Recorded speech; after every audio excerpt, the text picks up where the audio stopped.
Yes, y'all. I am back. I am under the weather, but I'm here. This is episode 196. We're getting closer to that 200th episode. I know we've missed a few weeks in between since episode 190, but that could not be avoided. You know what it is. I like to come on here before we start the show officially. By the way, shout out to Joe, who's out there in the chat saying good evening. Shout out to you. I like to come on here and let you guys know what we have in store tonight. Let me see if I can find my actual notes here. In the meantime, hit the like button for me. Share the show to your social media. Let people know what you're doing on this lovely Saturday. Even though I'm under the weather, it's still a good day. Good day to be alive. With that said, tonight's show, we'll be discussing, will the Afrikaner be the face of apartheid or the new wave of American racial segregationism? So we're talking about the Trump administration making plans to have migrants deported to ... Rwanda. We're gonna look at the Crashout of the year. Or was he justified? We're gonna try to answer: is it a truth or a lie? This is about this Hispanic kid who used to be around Kanye West. I can't think of his name right now. He's talking about he's talking about white folks paying their money to move away from around black folks. So he spews a bunch of things. We're gonna ask you guys and our partners: is it truth or lie? I'm gonna try to answer the question: are liberals the problem? Those are the topics that we have in store for you tonight. I hope my panelists do show up tonight. In the meantime, like I said, please hit the like button. Please share the show to others, have other people come in and have these discussions with us as well. What I'm going to do now is start the show officially.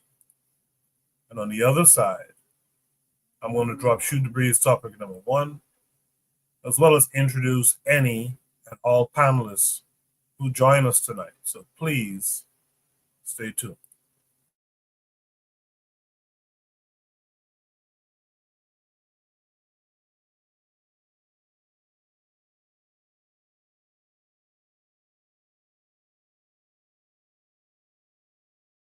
You are listening to the Bitter Medicine Podcast on KWAZ Radio.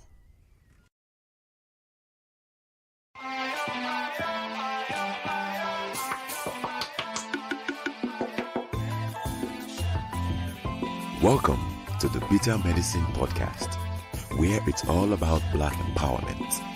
Our show focuses on Black news and entertainment, arts, science, economics, history, people, and strategies that uplift, empower, and motivate Africans within the diaspora. And now, your host, whose favorite color is black, Goku.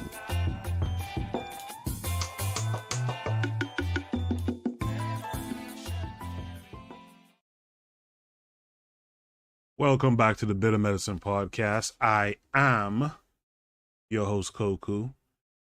Just want to remind you guys before we get the show rolling that this show is part of a podcast network called KWAZ Radio. There are other shows on the network you are invited to tune into. This is D Webb with the Harsh Reality Podcast, asking you to tune in where we tackle the news of the day that affects our community, only on KWAZ Radio. Peace, family. This is Oni, inviting you to listen to the pro-Black perspective, where Black problems are addressed with Black solutions. Greetings, fam. Tune in to The Learning Curve with me, the revolutionary matron on KWAZ Radio. You are listening to the Bitter Medicine Podcast on KWAZ Radio. Yes, indeed. I forgot to mention, if you can hear my voice out there, please drop a 1 in the chat. Please drop a 1. Let me know that you can hear my voice and follow the instructions put forward by Joe. Everyone, please like, share, and subscribe, she says. I appreciate that, Joe. I don't have any panelists who have joined me yet, but before, while we wait to see if anyone else joins, very important. I don't know exactly when the 200th episode will drop, but in the meantime, I'd like you guys to join the Discord. Give me some ideas what you think will be a good way to celebrate 200 episodes of Shoot the Breeze. We didn't celebrate for 100. We're gonna celebrate for 200. What should we do in honor of the 200th episode? Also, make sure you're checking out the other shows on KWAZ Radio. That little spot only talked about half of the shows. Make sure you're tuned into the Forecast Radio. Make sure you're tuned in to Brother Bakari's BBN Network. And make sure you're tuned in to Kofi, the Black Critic. Kofi was on live today, and very, very good discussion. I saw Ditso there. I saw Brother Bakari in the chat. Good discussion. So make sure you guys are tuned in to all of those. Joe says if there are any bloopers, we would love to see those. That's interesting. I'll have to look and see if I have bloopers or maybe some funny moments recap. So that's a good idea. That's a good idea. She also says maybe a free giveaway for the 50th viewer. That's a great idea. I'll write that one down for sure. So I'm guessing that you guys can hear me, and that's a good thing. In any event, I don't want to belabor the point much longer. The link to join the panel is pinned to the top of the chat. You guys can join the panel if you like. Just click that link. I'll let you up on the panel. In the meantime, though, without further ado, let's get to Shoot the Breeze topic number 1 tonight. Shoot the Breeze topic number 1 says, will the Afrikaners be the face of apartheid or the new wave of American racial segregationism in the 21st century? Very interesting question. I think we kind of know the answer, but let's see what the attached video has to say about it. Maybe it'll change our minds. So what we're going to do, make sure you guys can see my screen. What we're going to do is we're going to play the video. It's about an 8-minute watch, so sit back, take it all in, formulate your thoughts, opinions, questions, and we'll discuss it once we've viewed it. Stay tuned.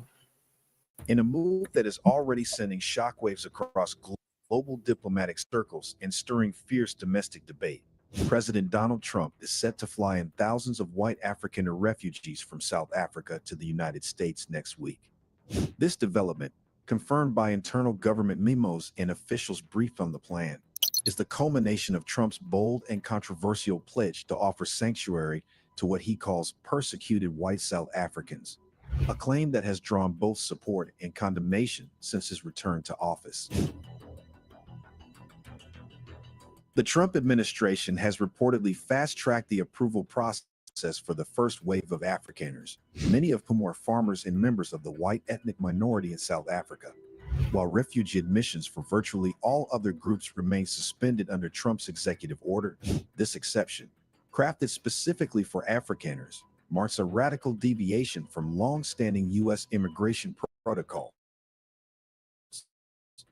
According to documents obtained by media outlets, The Afrikaners are expected to arrive at Washington Dulles International Airport in Virginia as early as Monday, May 12, 2025, where federal officials are preparing a formal welcome ceremony. The origins of this unprecedented policy trace back to Trump's mounting accusations against the South African government. Since retaking the White House, Trump has repeatedly accused South Africa of engaging in racially motivated persecution against its white minority, particularly Afrikaner farmers. His outrage reached a boiling point earlier this year when South Africa enacted legislation allowing the government to seize private land, mostly owned by white South Africans, in limited circumstances without offering compensation. While South African officials defended the measure as a step toward justice after decades of apartheid and land dispossession, Trump decried it as state-sponsored racism and swiftly retaliated by cutting U.S. financial aid to South Africa. His stance, considered by many to be a political firebomb, found fertile ground among far-right groups in the U.S. and abroad who view the Afrikaner plight as a battlefront in a broader cultural war. Trump's supporters heralded his policy as a moral obligation to protect white Christians facing systemic discrimination. Within weeks of his declaration, U.S. officials were dispatched to Pretoria to screen potential candidates for refugee status. Over 8,000 requests were received from white South Africans desperate to flee, and the Trump administration fast-tracked the first group of 100, many of them farmers, through a special exemption process that sidestepped the typical refugee backlog. The speed of this processing is raising serious questions. Under normal circumstances, refugees fleeing war and famine, such as those from the Democratic Republic of Congo, Afghanistan, or Myanmar, must wait an average of 18 to 24 months, often enduring years in squalid camps before gaining approval. Yet the Afrikaners being brought to America waited as little as 3 months. The Department of Health and Human Services, rather than the State Department, is managing their resettlement and has already begun coordinating with aid agencies to provide everything from diapers and phones to groceries and weather-appropriate clothing. While the administration frames this as a humanitarian gesture, critics argue it's blatant racial favoritism masquerading as compassion. The move has sparked intense backlash from refugee advocates who accuse the Trump administration of cherry-picking its refugees based on race and ideology. Mark Hetfield, president of the Jewish refugee agency HIS, expressed his deep concern, stating that while his organization would welcome the Afrikaners, they were profoundly disturbed by the government's refusal to admit thousands of other refugees, many of whom have already been cleared for travel. Others, like Timothy Young of Global Refuge, underscored the broader implications, saying that thousands of refugees from around the world remain stranded in limbo despite being fully vetted and approved for travel. He described the selective mobilization as a slap in the face to African allies, religious minorities, and other populations facing extreme violence and persecution. But from Trump's perspective, this is a promise fulfilled and a policy grounded in principle. His administration sees the move as rectifying a global blind spot where white minorities are ignored in the refugee conversation.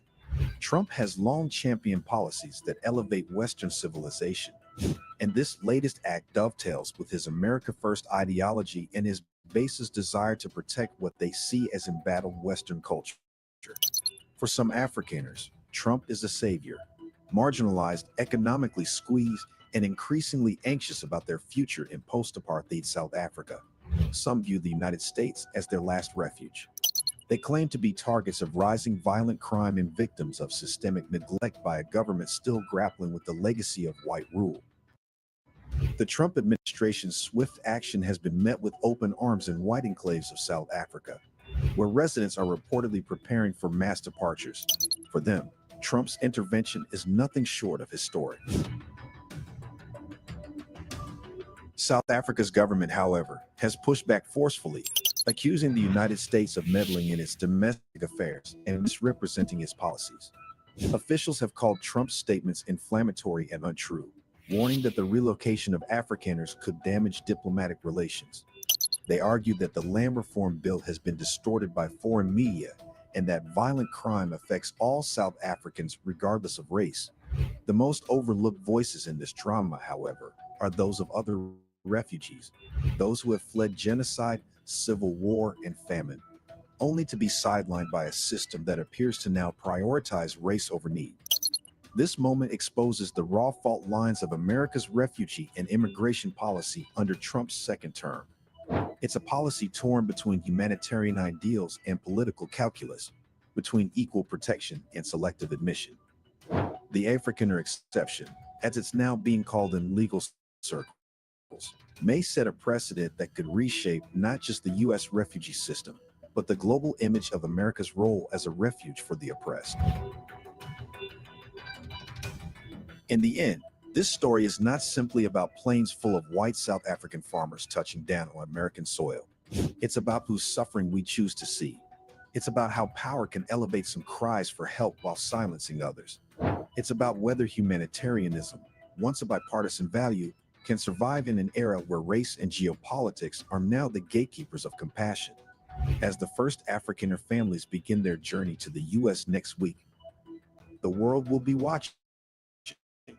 Not just South Africans, not just Americans, but millions across the globe who wonder who gets to be saved and who is left behind. Your perspective matters. What do you make of Trump bringing thousands of white South Africans to America as refugees? Share your thoughts and insights in the comments section below. Interesting stuff. Not surprising for me, but very interesting to see it play it out. I would have usually brought this up. I forgot to save the post that I saw this week. I saw a Black American woman, probably one of these FBA ADOS types, who was saying that she doesn't mind the white foreigners who are being imported. She has a problem with the black ones, the ones who look like her. Because as she says, black foreigners to come in and undermine black folks here.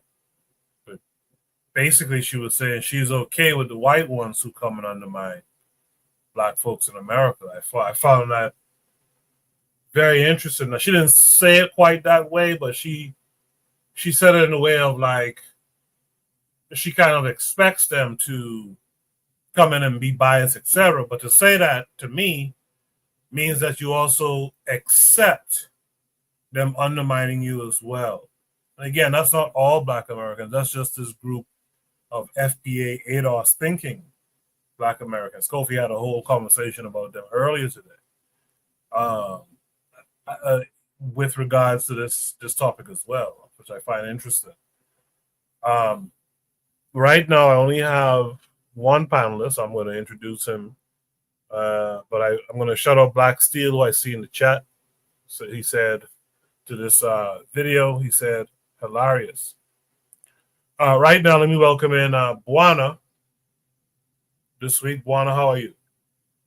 Coco, I'm great. How are you, brother? How have you been? Because I know you've been going through some very sensitive matters. So how have you been? How are you? I'm doing, all in all, I'm doing okay. Dealing with an air infection right now, but all in all, I'm doing okay. That situation with my dad, he had a little bit of a relapse, but it seems like he's bouncing back each day. So, we just hoping for the best, But me personally, yeah. So, Bwana, how have you been? I'm good. I know things have been very shaky on your end.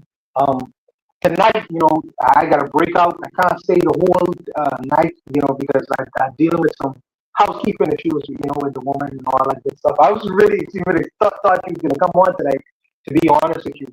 But I'm gonna ride with you, until 9, because I know that this is your first time back, and I'm just gonna wait until the others come and do their thing. But I really am happy that you're doing okay. I'm happy that your pops is bouncing back. And I know how that could get. That's a tricky situation. So, I'm good though. I'm good. I'm good. So all of us, we are just patiently waiting on your return. I know things are a bit sketchy right now, but all of us are just really patiently waiting for your return when you'll be comfortable in your space and in the driver's seat for the Better Medicine podcast. So, this is where we are right now. Yes, sir. So let me just address too. When I'm not gonna have a show, if I know the week before, I'll let you guys know. If it's because it's touch and go. If it's a day of decision, I try to post it on the community tab and in the Discord like around 5 o'clock, 6 o'clock the latest. So I try to give you all a couple hours in advance to know that I won't be available. So keep your eye out on the posts. And if you're on the Discord, keep your eye out for the Discord posts. And if you're not on the Discord, join the Discord today, man, so that you could be up to date on what's going on. And so that you could also lend your voice to what we do here with Shoot the Breeze. With that said, Bwana, Shoot the Breeze topic number 1 says, will the Afrikaners be the face of apartheid or a new wave of American racial segregationism in the 21st century? What say you to it? Okay, so the Afrikaners have never stopped being the face of apartheid. They've never stopped being the face of apartheid. I just had a discussion earlier with Kofi and a guy from South Africa, a black guy from South Africa. His name is Kano, I think. Kano. We just had a discussion, particularly about these kinds of issues. So the South Africans, the white South African boys, has never stopped being the face of apartheid. So the fact that they're going to be the face of segregation in the 21st century, I think that the message is clear. Trump has decided what the kind of immigrants he wants to come into the country. And as you mentioned before, because one of the things that he's practicing pan-Europeanism. And I expect him to practice pan-Europeanism. That's what he's supposed to practice pan-Europeanism. Now, the Americans will have to decide, black, white, Chinese, Asians, all the people in concern. They need to decide whether their leader could fully practice pan-Europeanism while they pay taxes to that government. They need to decide that. But Trump is just practicing outright pan-Europeanism. He's importing white immigrants to the country. And I was going to say, where is FBA? Where is ADOS? And you skillfully mentioned that there was one ADOS who say she don't mind them coming to the country. They expect the South African boys to practice what they practice, which is a cop-out to just continuously attack non-black, non-white immigrants coming into the country. It's a cowardly kind of thing, and just trying to shy away from that discussion, because the pressure should always be on the non-black, non-white folks. Attack the people who look just like you. Don't attack anyone else. It's just a cowardly act. But I really focus on, where is FBA? Where is ADOS? She said, I expect them to undermine us. Well, what does the Mississippi farmers, because they farmers in Mississippi. So if these South African boys are South African farmers, and he's sending them to Mississippi, the Mississippi has had a long discussion, especially the black farmers, in terms of not being permitted to get land and opportunity and having land taken away from them. And these are the so-called descendants of the slaves. What do they have to say about it? Because they're going to be undermined. Because this government is going to grant these guys all the tangibles that FBA speaks of and ADO speaks of. Where are they in this thing, in what's going on right now? Where is, what's the lady's name, the ADO's lady? I can't remember her name now. Where is she? Where is Tariq Nasheed? Bring them out. Give them on Front Street. We want to see what they have to say about these things. They're quiet as church mouses. Quiet as church mouses. You know why? Because they've already accepted their payments, and they've already misinformed and disinformed many ignorant black people in America. And they're quiet as church mouses while this man practicing pan-Europeanism. And the fool was on the platform talking about pan-Africanism is dead. She is quiet as a church mouse right now, talking about tangibles. This Trump is giving all the tangibles to the immigrant rights centers. Where are these people's voices now? They cowards. But sorry for yelling and Coco. You know, I'm usually calm. But I'll leave it to. I guess someone else is on, but I'll leave it for someone else to go. No, I like the passion there. It's very daunting how much energy is had for black foreigners in America, but with these white foreigners who are historically white racists, it is very interesting that you'll just lay down and accept what they bring in, but you claim that, you know, black foreigners dislike you and they try to undermine you. Well, what do you think is going to happen with these guys? They will undermine you, and they have the president-elect helping them to do it. That's crazy. Black Steel says that he's almost here. So I appreciate that, Black Steel. And again, Juan, I appreciate you hanging out with me tonight until you gotta go. So I do appreciate it. We got In the meantime, though, let's introduce our boy MG2.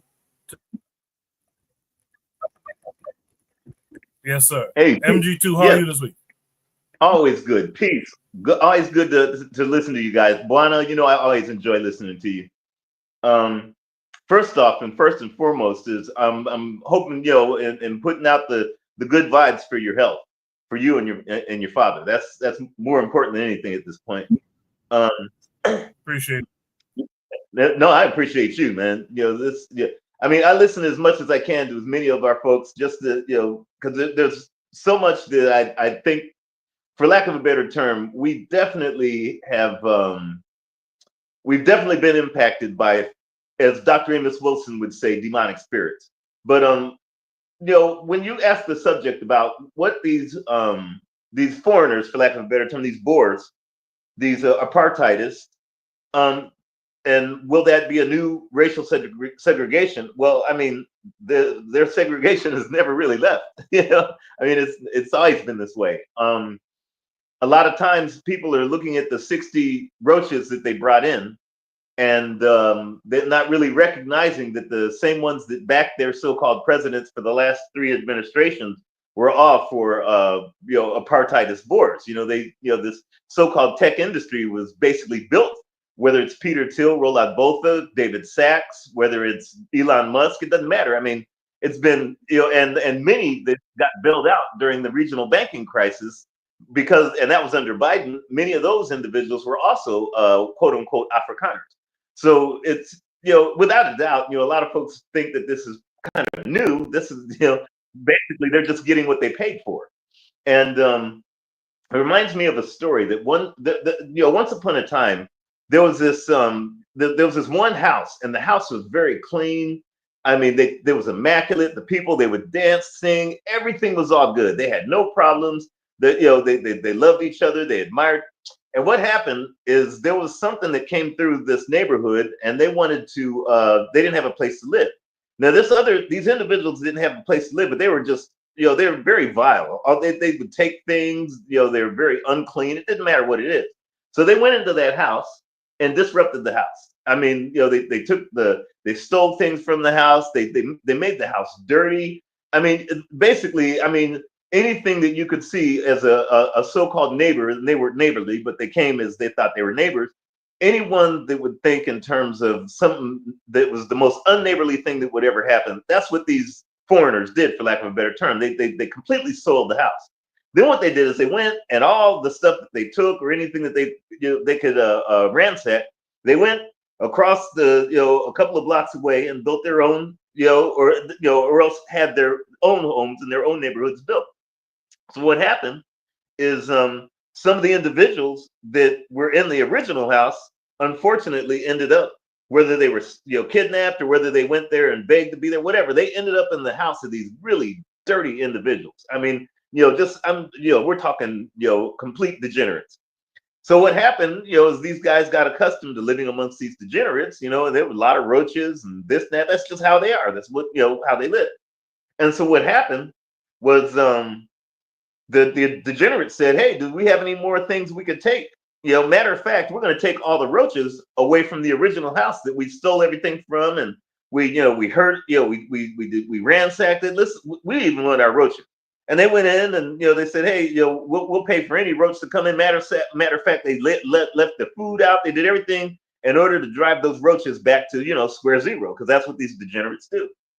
Well, unfortunately, the individuals who were previously of a clean house, they got so accustomed to living amongst roaches that they didn't have any problem with these roaches coming into this degenerate's house. Even though the degenerate might have stolen this new house or whatever, it didn't matter. They felt so comfortable with it that they felt that it was normalized.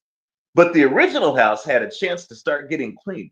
Matter of fact, the original house went and got a couple of Mossberg shotguns and a couple of ARs, and they decided some AKs and said, we'll never let our houses be infected or infested by degenerates and roaches ever again. The other folks that became so accommodated to living in the degenerate's house of roaches will never go to a clean house. What I mean by that is, clearly with these degenerate roaches that they call Boers or Afrikaners, I hope that Donald Trump gets all of them. I hope that he empties out Azania, all of Africa. We're talking from Namibia to Zimbabwe to Botswana. I hope that they get rid of them all and send them all. I don't care where they send them, as long as they're off the African continent and out of Caribbean territories. Let them go ahead and occupy Detroit. Let them occupy LA. I could care less. Because what's happening is Africa's getting rid of those original roaches. And those roaches are going to come back home. It's like a homing pigeon. It's going to go right back to its source. And the thing is, anyone that's felt comfortable living amongst degenerates, we just call them FBA and ADOS and black celebrities and preachers and politicians and entertainers and athletes and Reverend Chickenbone, those that felt very comfortable living around these roaches, they'll never ever know what a clean house like Africa could be. Once Africa gets its AKs and gets its nukes and gets everything else, it will never allow roaches or degenerates to occupy its soil again. So in terms of this racial segregation, to make a long story long, I am so glad Donald Trump's doing what he's doing, and I inspire him to continue and accelerate it like there's none other, because that should inspire those who want to live in a clean house to go back to the clean house and protect it so it'll never be dirty again. I'll pass the mic. Thank you there. Appreciate that, MG2. Hang around with us for a bit if you can. Trigger Happy 262 Plus in the chat said previously that he hoped that Trump can take all Boers from RSA. So he pretty much echoes your thoughts as well, MG2, and I'm sure for the same reasons as well. Shout out to Brother Bakari, BBN Black Business Network, saying peace and Black African power. Shout out to you. As he promised, Black Steel is here. Black Steel, how are you this week? I'm a man of my word. Yes, sir. How you doing, Coco? How are you? I'm doing all right, man. I can't complain. Everything good on the home front? How's your family doing? I'm hanging in there. All right, man. It's good to hear. He's recovering. He's recovering. So thanks for asking. Black Steel, Afrikaners, are they going to be the face of apartheid or the new wave of American racial segregationism? I think a lot of people have already touched on the fact that they've always been the face of apartheid. They haven't changed. America is just trying to rebrand its racial segregation. Couple things about this. First of all, a lot of this is in response to South Africa's petition before the World Court, for the International Court of Justice, accusing Israel for the crime of genocide, right? So it was South Africa who initially brought the case to the International Criminal Court, right? Which is the judgment arm of the United Nations. So South Africa started that petition, and formally accused Israel of genocide. Israel, and they also accused the United States of being complicit in the genocide of the Palestinians. So it is more than funny to me to hear President Donald Trump talk about a genocide in South Africa when he is actively and enthusiastically supporting a genocide of Palestinians today. Just 2 days, in the past 2 days, they've already murdered 300 people. And they could not do this without the weapons and the bombs supplied to it by the United States. So the hypocrisy of this cracker to sit up here and talk about genocide of white South Africans who are in reality the most privileged group of South Africans. They are only, 7% of the population, and they still control the majority of the wealth. So what South Africa is doing is merely giving back to African people what these white colonizers have stolen. So for them to call it a genocide is absolutely gut-busting hilarious to me. But I'm not surprised at the hypocrisy of the European, of white Americans, because if we could so quickly forget that the United States fast-tracked white Ukrainians who actually were Nazis. So here they are bringing in white Ukrainians to the United States, and they bypassed all the Black and Latino refugees, people who have a legit claim to refugee status. The United States is a white settler colony. And to Buana's point, this is Donald Trump practicing pan-Europeanism. This is him practicing white nationalism. He has already said in his own words, he called African nations shithole countries. And he lamented the fact that why is it that we don't get more immigrants from Western Europe? Why don't we have more people coming from Norway and Denmark? All right. So his desire to see more white immigration is a way to offset the crisis that white people are currently having, especially in the United States, when their birth rate is below replacement level. So the idea that we can bring in more white people to bolster up our numbers, because at this point in time, there are not enough white babies being born. So this whole idea is that, hey, this is the old strategy.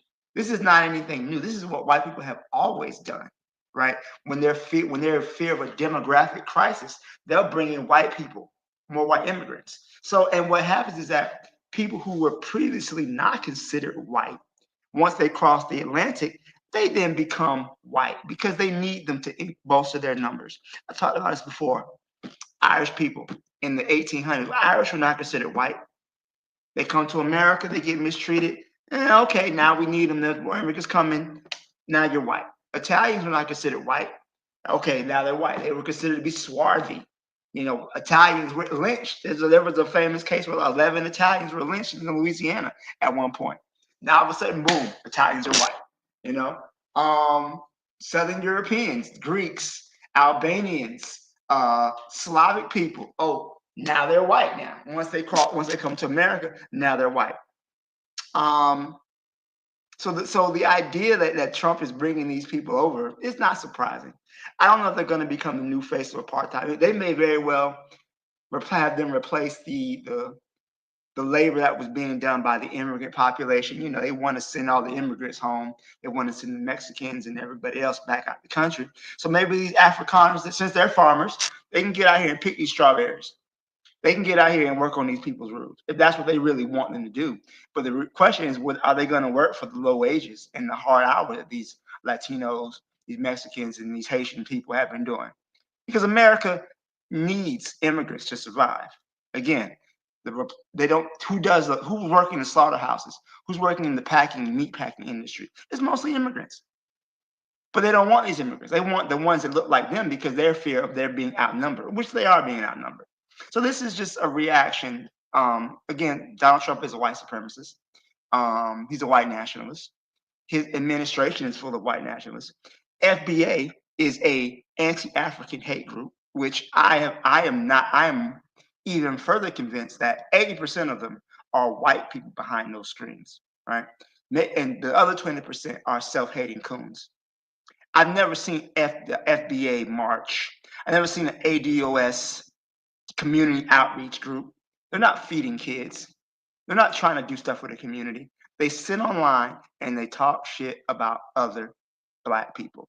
Meanwhile, this country that ADOS is so proud of, this America they love so much, I haven't heard them say a peep about Trump and his attempts to destroy the 14th Amendment, his attacks on the judiciary. But y'all love America though. So what it really reveals to me, they've always been an anti-African hate group.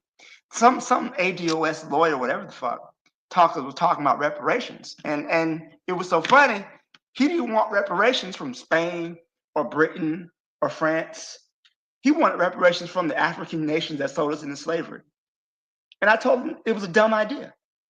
How are you going to sit up here and go? So the people you want to get money from is not from Spain, not from France, not from Great Britain. You want to go after what the rum and the muskets that the African middlemen were taking. But it revealed the reality is that these people hate Africans. They hate being Black.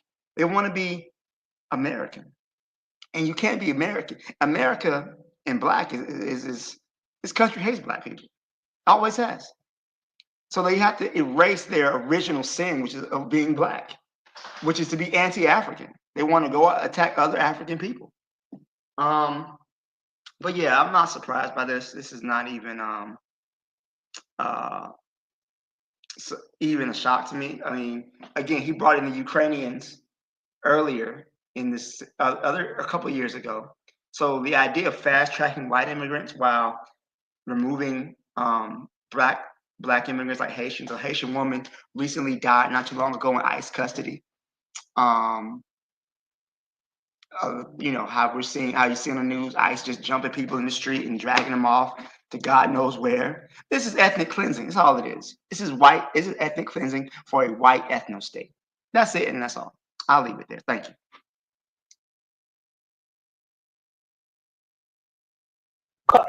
Blackfield. If they get the people who what some of the FBA people don't understand, and you're an educator, so I need you to educate some people.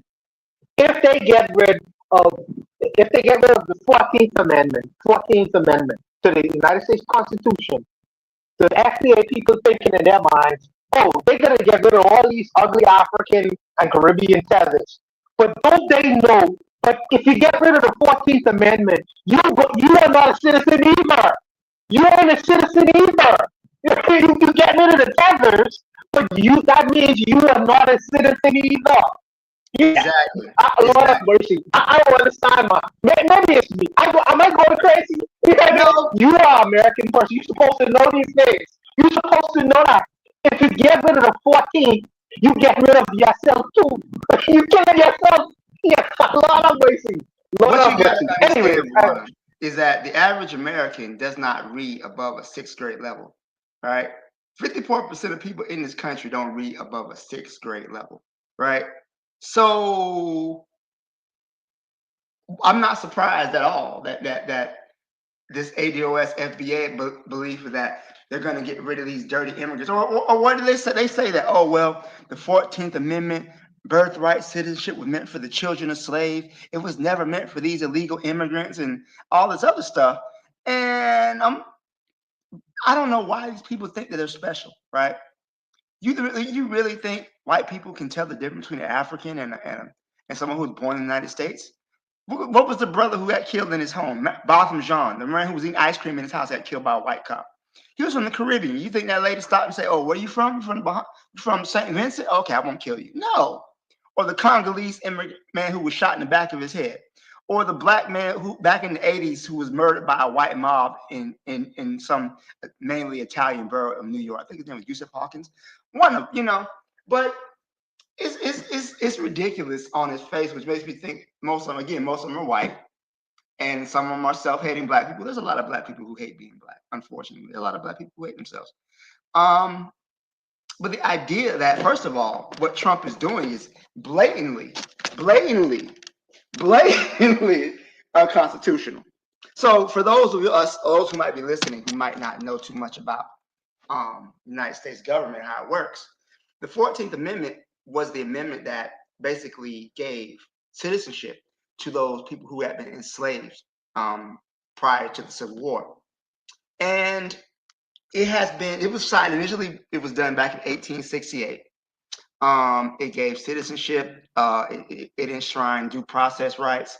It also had an insurrection clause that where anybody who had been involved in any type of rebellion against the US government could not hold office, but that one got ignored conveniently. There have been several cases throughout the Supreme Court that have further codified the 14th Amendment, mainly United States versus Wong Kim Ark, who was a Chinese person who was born in San Francisco. So he left the United States and went back to China. And on his way back to San Francisco, he was denied entry to the United States because at the time, the United States had a law called the Chinese Exclusion Act, which basically excluded all people of Chinese descent from living in the country. So Mr. Wong Kim Ark took his case all the way to the Supreme Court, even though his parents were citizens of the Empire of China. Because he was born in the United States, he was a US citizen. And his parents' condition did in no way relieve him of citizenship. This has been a long-standing precedent in the United States law. So Trump comes around, he signs his executive order, it immediately gets struck down as being unconstitutional. He's trying to, they put all type of injunctions in place to prevent it from being taken into effect. He wants to take it to court. And the reality is like, hey, he knows it's blatantly unconstitutional, right? In order for them to change an amendment, they have to draft a new amendment.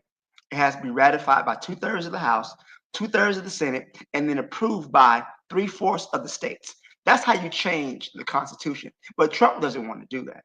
He just wants to ride roughshod over it, and do what he wants to do. But again, I don't hear ADOS talking about this. What is it? Oh, I thought you guys loved America so much. But here you have a president who is just taking a piss all over the Constitution, but I don't hear you say anything. But oh my gosh, can you believe that these Jamaicans are saying that they started hip hop? Oh, it's, they're a clown show.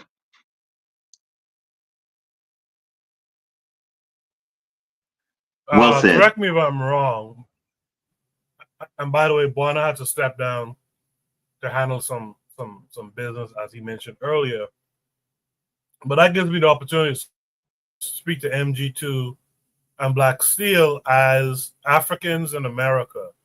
Do you think that this is the removal of the nail in the coffin of Africa and the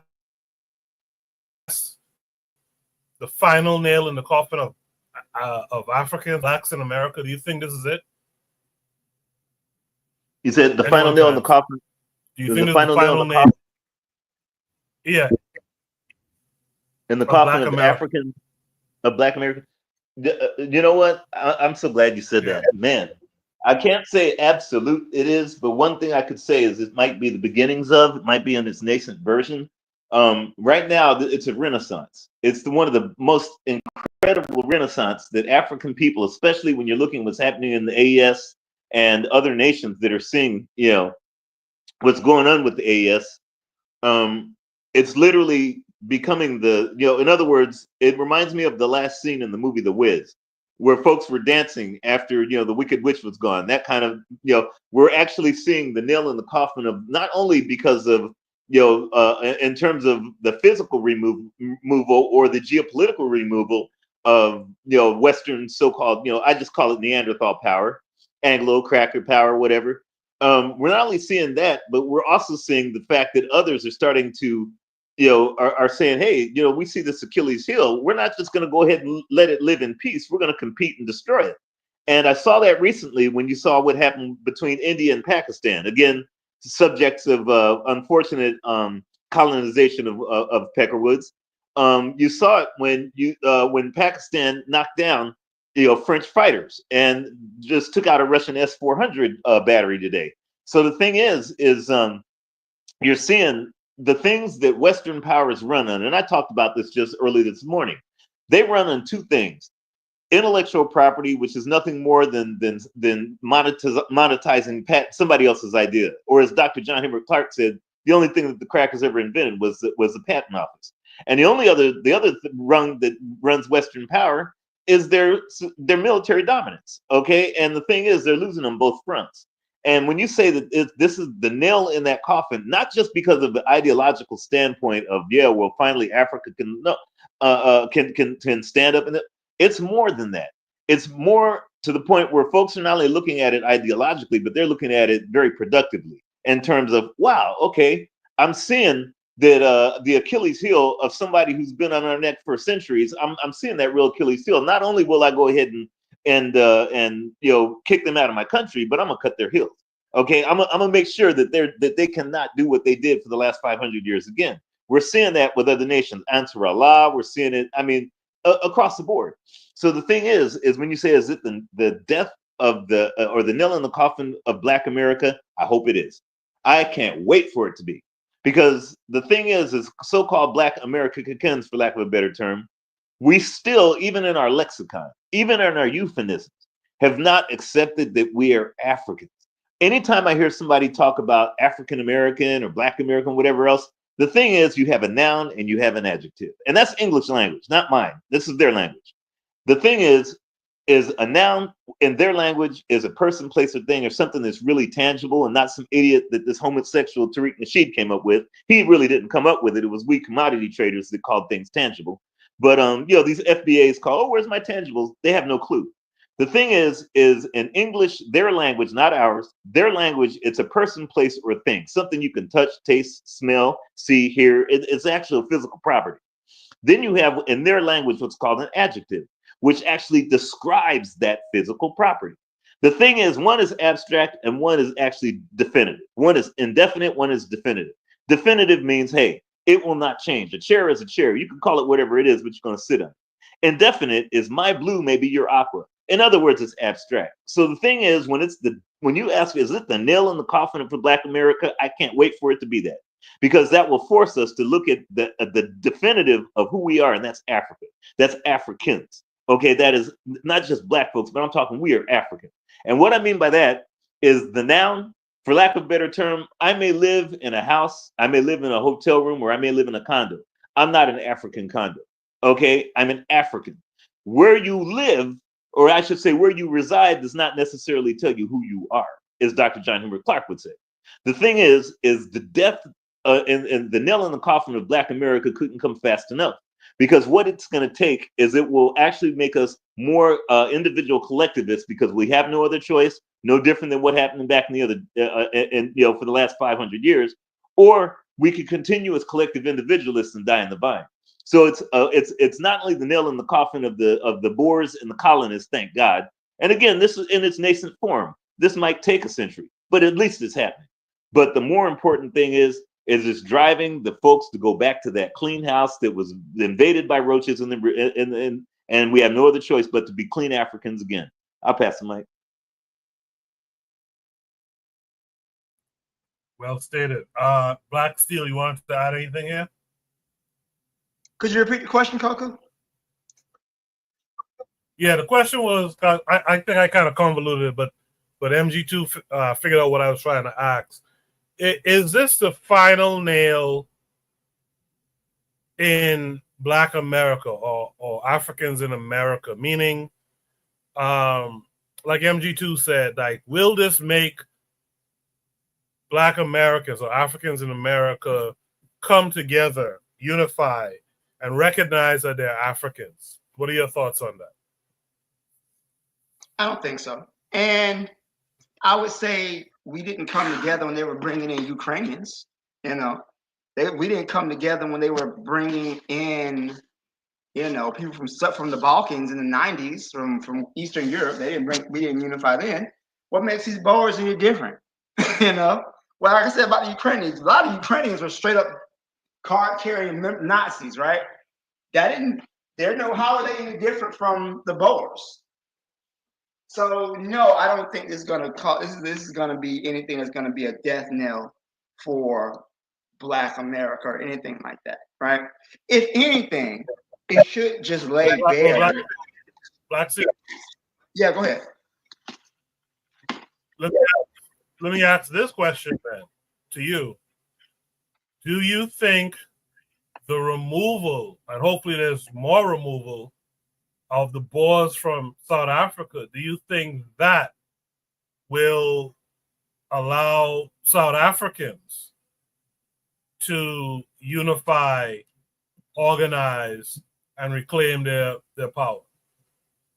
I hope so. I hope this is a net positive for them, right? They're Africa's the removal of the Afrikaner population is a net positive for South Africa. I say take all of them if it really boils down to it. Another white immigrant group here in the United States isn't going to impact me any more than the damn Ukrainians or the Bosnians did. A cracker is a cracker is a cracker. I'm not going to lose sleep over it. I'm still black in this racist country. But I do think it would be a benefit to South Africa. And I'm very happy for them because these Boers have been absolutely horrible. They've been a plague and a blight for 400 years to those people over there. So I'm happy that they're leaving Africa. They want to resettle them in like the Midwest. You want to take them to Iowa, Wyoming, where there's no black people. We don't got to deal with them. Fine, just put them open space in this country. Send them like Idaho, where there's like 0.2% black people. Send them to Wyoming or Montana. Let them live out there if they want to be so magnanimous to them. I don't really care, but I think it's a net positive for South Africa. That this is happening, and I think it should be an eye opener for African Americans to understand that this is a white settler colony, and ADOS is a hate group. Again, I don't think they're gonna get the picture, but I think many of us who may not have been on the conscious side may understand this. Yeah, like Brother Bakari is saying, they're sending them to like Mississippi and Alabama. They're not sending them to those so-called white utopias that you would have mentioned. They're sending them where a lot of, if I'm not mistaken, I think the South is still heavily populated by a lot of Africans. That's where they're sending them. They're sending them down there to carry on that good old boy legacy. So the reason I asked that question that way to you, Black Steel, was I figured in my head that it would have a little bit of a seesaw effect.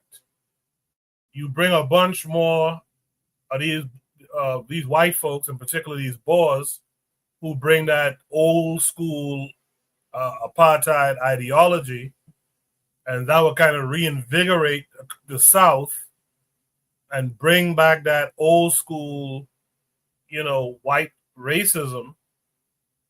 And if I'm not mistaken, I think Africans in America did really kind of come together a little bit better. If you think about like the bus boycotts and things of that nature. So I thought maybe there'll be like a rebalancing that occurs. But I guess you disagree. I think MG2 more sees it the way I was seeing it. But do you guys have any last thoughts on this problem? I'm good. Okay. In the chat, Yes. Brother Bakari's out there, like I said, BB. You have a last thought, MG? Yeah, definitely. I have to concur with both of you guys in different ways. Here's what I mean. I am glad they're sending them, whether it's Mississippi, whether it's Georgia, whether it's DC, Philly, Detroit, LA, you name it. Because it ain't no different than the fact that these stipends that Vietnamese have gotten when they, quote unquote, were so-called refugees, and they, moved black folks out, and black folks had, that used to live in certain areas, no different than what Koreans, Hispanics, or anyone else did. The thing is sooner or later, those of us who do have what's called a clue will know exactly, hey, United States is not a country, it's a flea market. It's one big Walmart. Even Donald Trump, something I've been telling folks, in social media for over a decade. Now Donald Trump even said it the other day, hey, it's a department store. In other words, those who still look at this as their home and not just where they reside, they deserve to go ahead and unfortunately suffer the effects of someone who wants to make a home in a Walmart. The thing is they're sending, and hopefully they will continue to send, these roaches to infect all corners of the United States, while we go ahead and build what's ours back where we should have been in the first place, and that's back home in Africa. Africa's one, and I'm talking all over African nations. That includes Caribbean. The thing is it's not just the fact that, oh, they're sending them here, now what are they going to do to us? My thing is, I don't care where they go. As long as they leave Africa, they could go anywhere. Okay, as long as they're not around where we should be.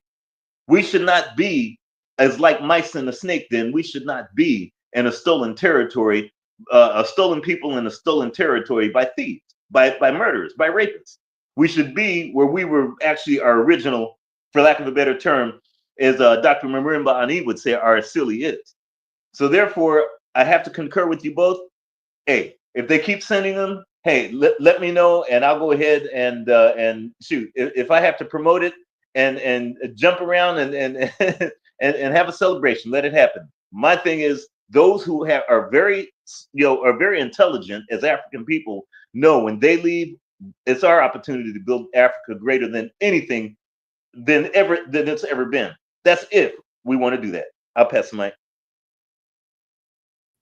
Well said stuff there, MG2. Thank you for that. Let's go to Shooter Briefs topic number 2. Shooter Briefs topic number 2 says, Trump administration making plans to have migrants deported to Rwanda. This came with a link that's going to take us to X. There's a post from Larry Madowo. He says, you may be deported from America and sent to Rwanda, even if you're not from there. Quote unquote, illegal aliens could be heading to Africa soon. President Kagame's government is in talks with the Trump administration to accept the, quote, most despicable human beings, end quote, as a favor to the U.S. This comes with a video, about 2.5 minutes. We'll watch it and we'll discuss it. Rwanda now confirming that it is ready to take in the despicable human beings that the United States is removing from the country. That's what the Trump administration calls these undocumented migrants that have been sent to places like El Salvador and Panama. And Rwanda's foreign minister said they're still in early talks. So if this pans out, it will not be the first time that Rwanda has done something like this. It's called migrant offshoring and has a lot of criticism in the human rights space. In the case of the UK deal, which we covered about 2 years ago, we went to Kigali and saw the facilities, the hostel where these migrants will be kept. Rwanda will be paid about $500,000 over 5 years and another £20,000 for every successful migrant that was sent to Rwanda. That eventually happened, and Prime Minister Keir Starmer canceled that when he came into power. But it looks like this time the Americans are serious about sending people overseas, and Rwanda is ready to take them in. Listen to the foreign minister. We are in talks with USA. You know, even before we were in talks with the UK, it's not a new thing for us. And even apart from the UK, you know, we received migrants who had been trapped in Libya. I would say that's the spirit we are in, of giving chance to migrants who are in trouble across the world. So we are in talks with the USA. It's not finalized yet for us to say this is how it will turn out, but talks are taking place. And once they are concluded, we'll inform you. It is in its early stages. Why would the U.S. send undocumented migrants to Rwanda thousands of kilometers away? It's a long way to go. But that is the point, because as Secretary of State Marco Rubio said at the cabinet meeting on Wednesday, they're asking countries to take the despicable human beings as a favor to the U.S.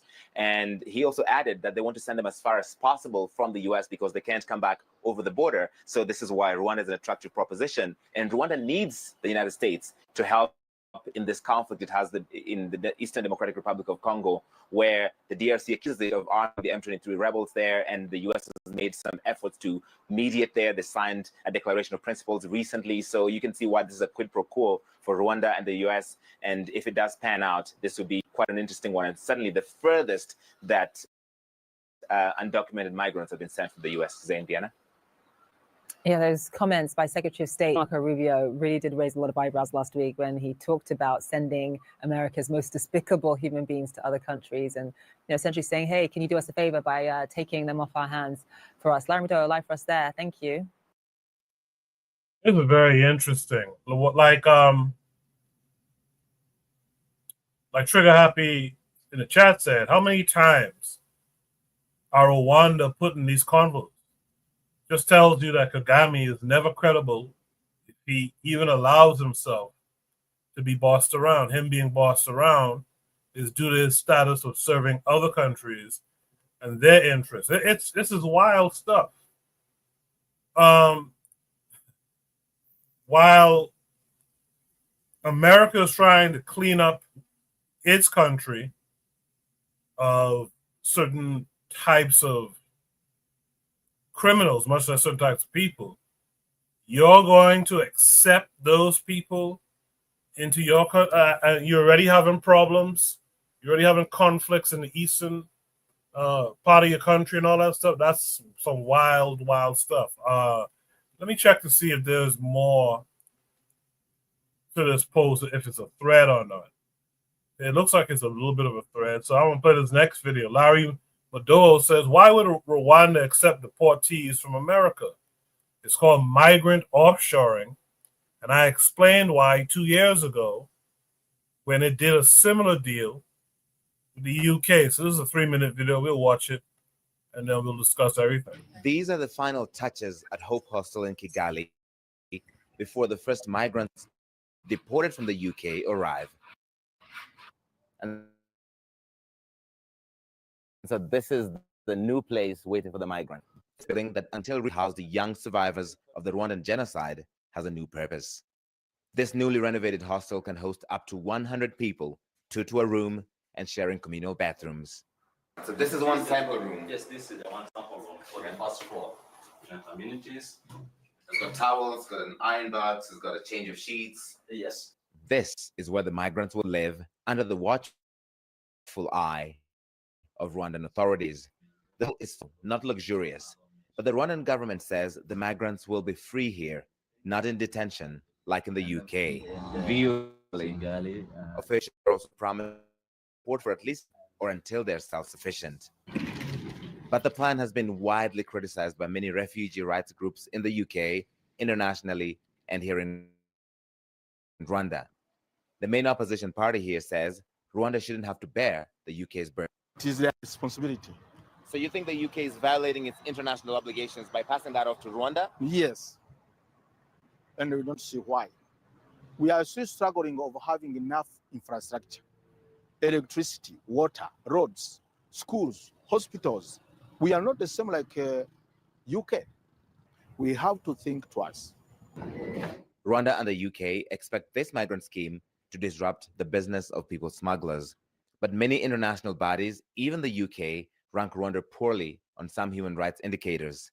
Critics also say accepting migrants rich countries don't want is cruel and inhumane.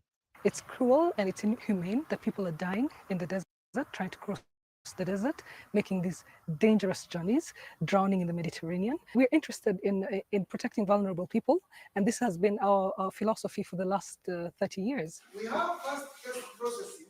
Rwanda has also welcomed refugees and asylum seekers evacuated from Libya after unsuccessfully trying to cross to Europe. Orientation has started for the latest arrivals at the Gashora Emergency Transit Center. They're mostly from the Horn of Africa.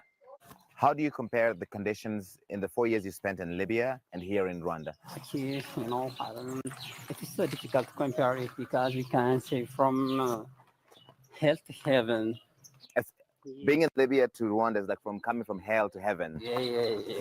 Zeman is grateful for the peace and freedom in Rwanda, but it's still not his destination of choice. None of the people we spoke to here wanted to stay, even though it's one of the options. Your final goal is still to go to Europe. Yeah. Rwanda has become the global market leader in migrant offshoring. After the UK scheme, a deal with Denmark is in the works to help clean up Rwanda's image internationally, but some accuse it of trying to paint over a dark reputation. Wow, very interesting. Very, very interesting. in the chat, Marcus Garvey is the way. What's up, sis? She says, good night. Rwanda is gorgeous. Send me. Thanks for being here. Marcus Garvey is the way. Also, I think I mentioned shout out to Provide Triggers for Evolution and to the revolutionary matron who's also out there in the chat as well. Shooter Breeze Topic number 2 says Trump administration making plans to have migrants deported to Rwanda. Black Steel, what are your thoughts on that?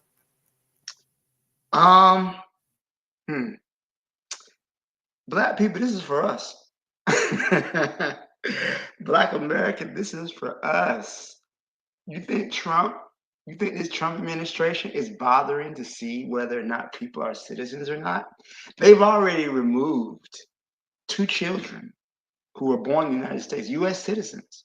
They've removed them to Cuba or Honduras. I forgot which country, but there were 2 children. One was 4, one was 2, U.S. citizens. This is for black people. This is for black people. Trump said himself when he was talking to the president of El Salvador, the one who calls himself the world's coolest dictator, right? Trump was heard saying homegrowns are next, right? He wants to remove those he considers to be undesirable, right? So El Salvador is for the Latinos. Rwanda is for the black people. It's for the Africans, the Haitians, and they don't want about to hate go to Rwanda, and those African Americans who think that their citizenship protects them somehow. This is for us. Just to let you know, this is for Black Americans who may protest against Trump's policies, who may be, he's always talking about DEI and everything else. This is for us. This is truly for us. I think it's sad that Rwanda would be engaged in this type of behavior, but I'm not surprised at Kagame. I mean, look what he's doing in the Congo right now. I'm not even shocked or appalled that anything. I mean, I'm appalled, but I'm not shocked that this is the behavior that Rwanda, which is truly a puppet of the United States. I think they said Rwanda was the Israel of Africa. The United States gives them money and weapons to commit atrocities and help destabilize the region. Or Kenya too, but I know it was Rwanda, right? That they're used to destabilize the region, so that way multinational corporations can go in there and exploit the resources of Africa. And this is what Rwanda is doing. It's crazy to me how the UK, Great Britain, which colonized damn near 3/4 of the world, has a problem with people coming to Great Britain. So it's okay when you crackers can go to Africa and India and Australia and Canada and Jamaica and all over the world. But God forbid you got some people who you colonized actually come back to your green and pleasant land, as they call it. Fuck you. It's always crazy to me how now these people who sit up here and colonize the world, who sent their people all over the world, but when it comes back to them, oh no, we got to send them somewhere. They can't stay here. Man, come on. Let's be real. It's so funny to me. But yeah, shame on Rwanda for even considering this. It's quite shameful. But yeah, this is definitely for Black Americans. The Trump administration has already shown they don't care about laws. They don't care about citizenship. They don't care about your rights. Trump, I think he posted on Twitter, he said, or X or whatever the fuck it's called, that he who does things to save his country commits no crime. So he's already justified it in his mind. He's already ignored several court orders. He's ignored a 9-0 Supreme Court decision. Don't think that Black American citizenship or our role in this country, we fought in every war since the revolution, blah, blah, blah, whatever. Don't think that's going to protect us when these white supremacists want to get us up out of here. And another thing too, don't think this is over when Trump leaves. It's not. But usually, many times, the actions of a president reverberate throughout time. And it could take years to show the effects of it. We're still dealing with stuff that Ronald Reagan has done. And don't think if we get a Democratic president in place that he's going to reverse all of this. and we're not going to send people to El Salvador or Rwanda anymore. In fact, Joe Biden, when he was president, he kicked out more Haitians than Trump did. But because it was a Democratic president, we didn't really make any noise about it. Remember the whole debacle about the kids being encaged at the border? That was still going on under Biden. Nobody said anything. So what happens is that when we have that back, when we get if we get a Democratic president again, it's not going to change anything. This is the new America. It is what it is. But yeah, I don't think Rwanda should be participating in this type of foolishness at all. This is ridiculous on their part. All right, I'll leave it there. Thanks. I appreciate that, Black. So, as you were saying, this is for us. This is for us. It reminded me of Marcus Garvey's quote. Essentially, if you're not of any use in America, then you'll be of no use in Africa. If you're, so I think about that in terms of this, especially for like hardened criminals, hardened American criminals, who are Black, who are African, being sent to these places in the continent. It's clearly to destabilize, I would guess, right, MG2? Well, I'm kind of, for lack of a better term, I have to look at this with a dual, for lack of a better term, perspective. Anytime when you have what's called immigration anywhere, that's basically a vetting process. Nations need immigration, whether they want it or not. They need it. Otherwise, they especially Westernized powers. If you end up with a demographic like South Korea, Japan, Northern, Western Europe, what's China's going through, they need immigration. What it is the type of immigration that they need. Here's what I mean. They don't want competitive age immigration, which means any male over the age of maybe 15. They don't want that. That's too competitive. Women and young children, that represents a demographic that's going to make your economy and make your entire environment more competitive, not just in the first generation, but like 10 generations out there. So that's what this immigration, whole situation is about. It's a big vetting process. But what I have problem with, especially with Rwanda, is who is being let in. See, if it's African people, and I'm talking us Black folk, Africans, then I could say, okay, let me see how this goes. Unfortunately, that's a gateway to letting in Europeans or Ukrainians, is it real, Boers and everything else. And that's the problem I have, which I see Kagame and others have definitely adopted. Basically it's a paycheck. It's like, Yasa, Masa, I do what you want, just let me go ahead and buy a New Testament. That's where, unfortunately, these so-called African leaders, they do. There isn't a leadership. When I see this immigration, for lack of a better term, and I'm glad that Black still brought something up. I've been telling folks this for a long time, for over the last decade and 2 decades now, ever before social media was ever out.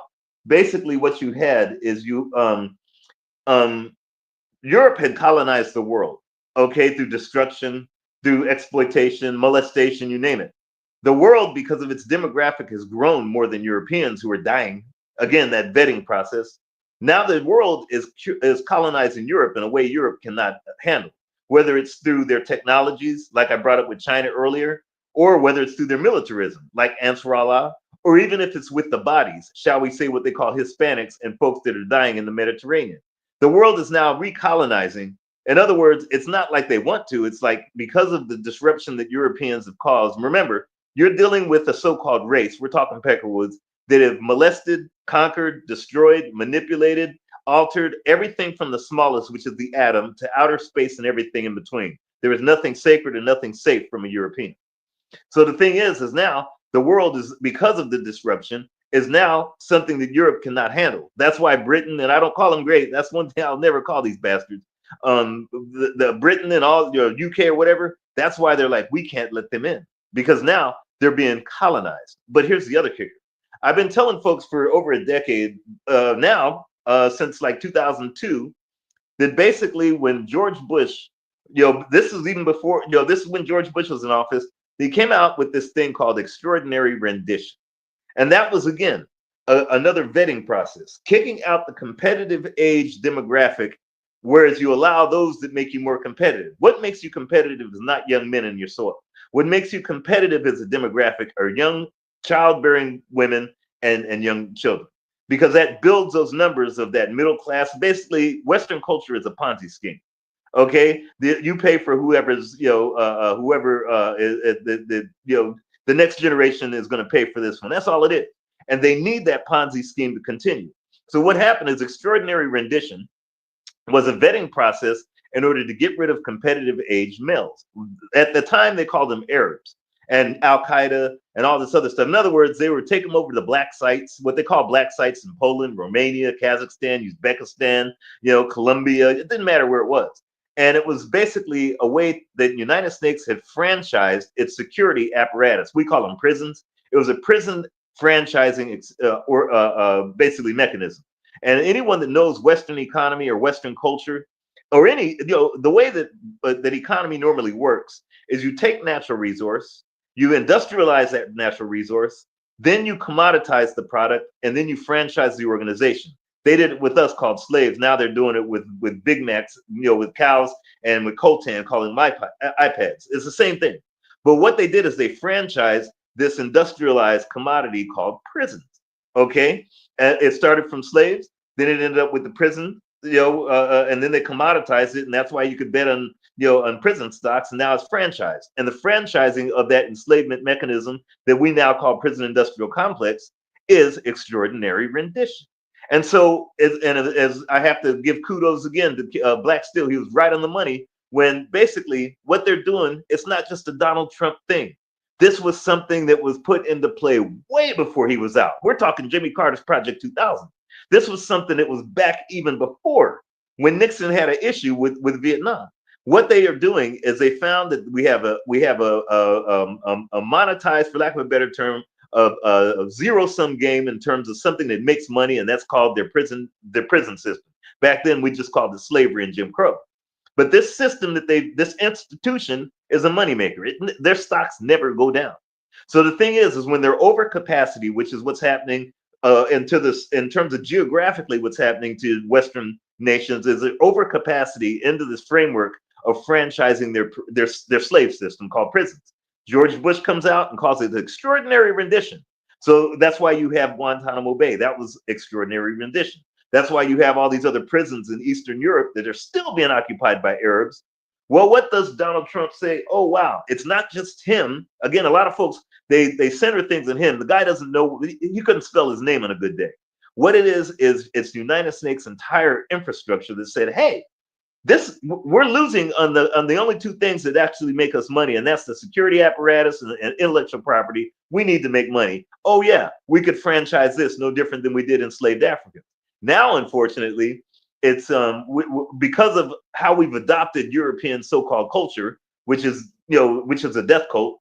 The thing is now this money-making apparatus under Donald Trump's watch is called exporting the ones that we don't want. And you're just, you're going to see, as I told folks 20 years ago, you're going to see Pookie and Ray Ray having to make a collect call from Kazakhstan saying, because I shot someone or I jaywalked, I'm doing time over here in Uzbekistan.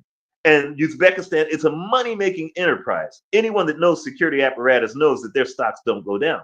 And all the stocks that actually are the substructure and the ancillary, whether it's Band-Aids or food, they all make money on that enslavement mechanism called prisons. So the thing is, Kazakhstan will make money because when you franchise, you globalize.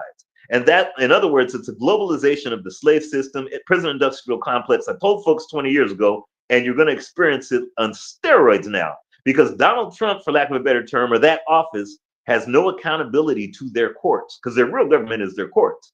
Remember, he put that court together, where him and Mitch McConnell. So clearly, because of the vacuum of economic, or I should say, because of the economic strife that Western culture is in, that is only the natural progression that they're saying we need a hustle and we need a hustle bad. How are we going to do it? Let's send Rondell, Tanisha, Shaquan, and everyone else to El Salvador. The ones we can't send there, we'll send over to Rwanda. And if Libya has any more room, we'll send them out there because they will make money.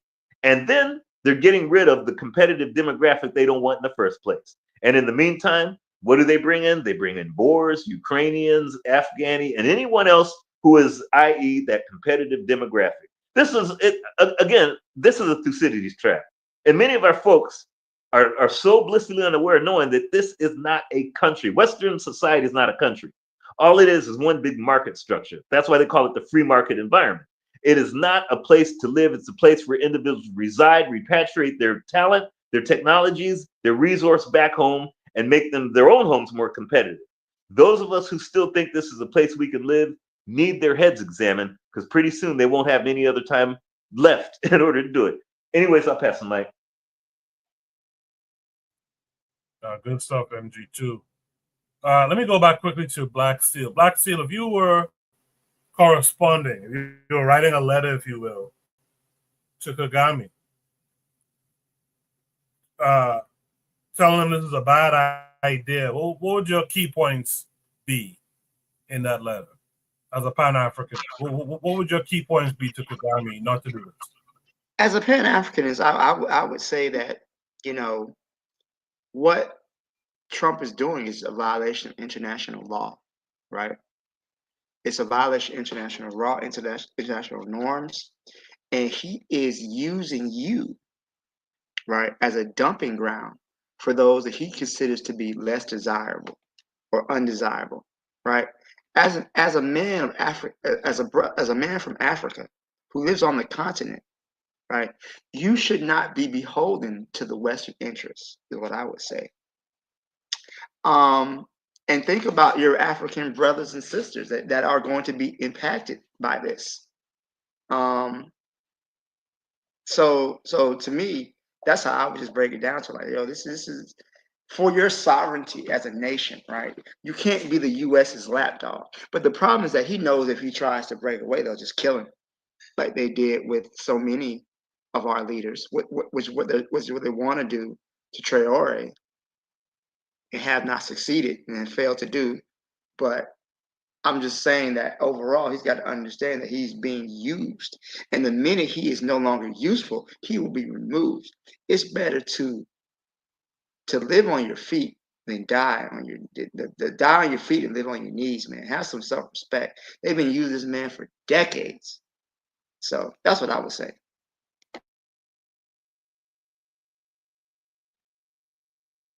Is there any last thought? Yes, sir.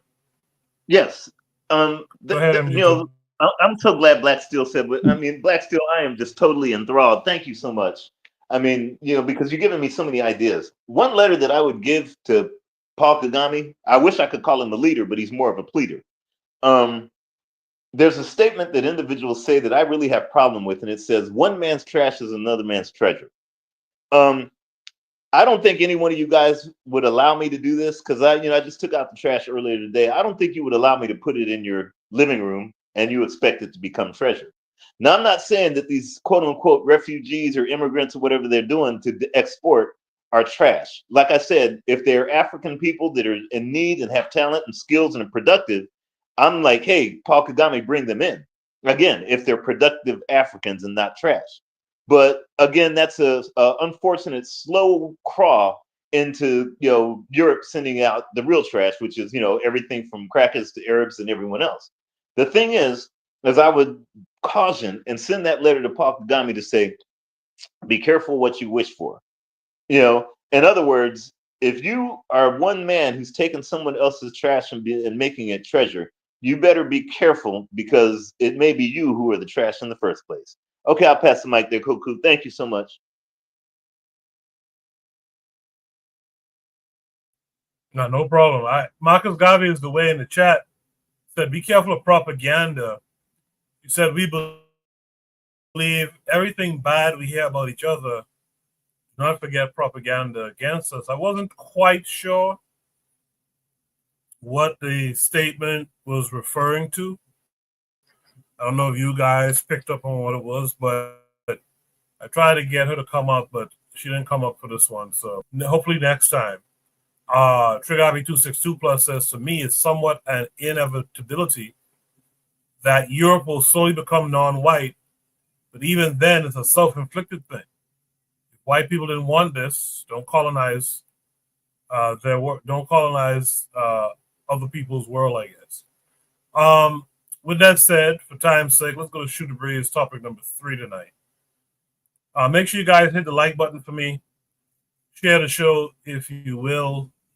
Let others know that you tune in to Shoot the Breeze on a Saturday night.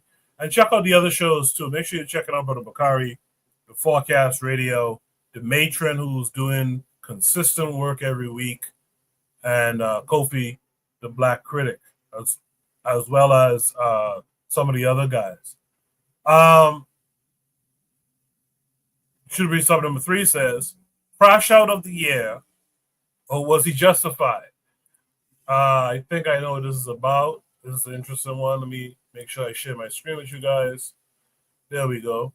So we'll watch this video. It's short, 3 minutes, and then we'll discuss it. Killed by a car on Friday, and what police say was an intentional act is now identified. The Hamilton County Sheriff's Office says Larry Henderson was a recently retired deputy with 33 years of experience with the Sheriff's Office. Henderson served in various units from the dive team and SWAT to the FBI task force. Sheriff Charmaine McGuffey announcing today that Henderson's badge number 129 will be retired. Local 12's Chris Arnold is here tonight. And Chris, it's very clear that the support for Henderson continues to grow.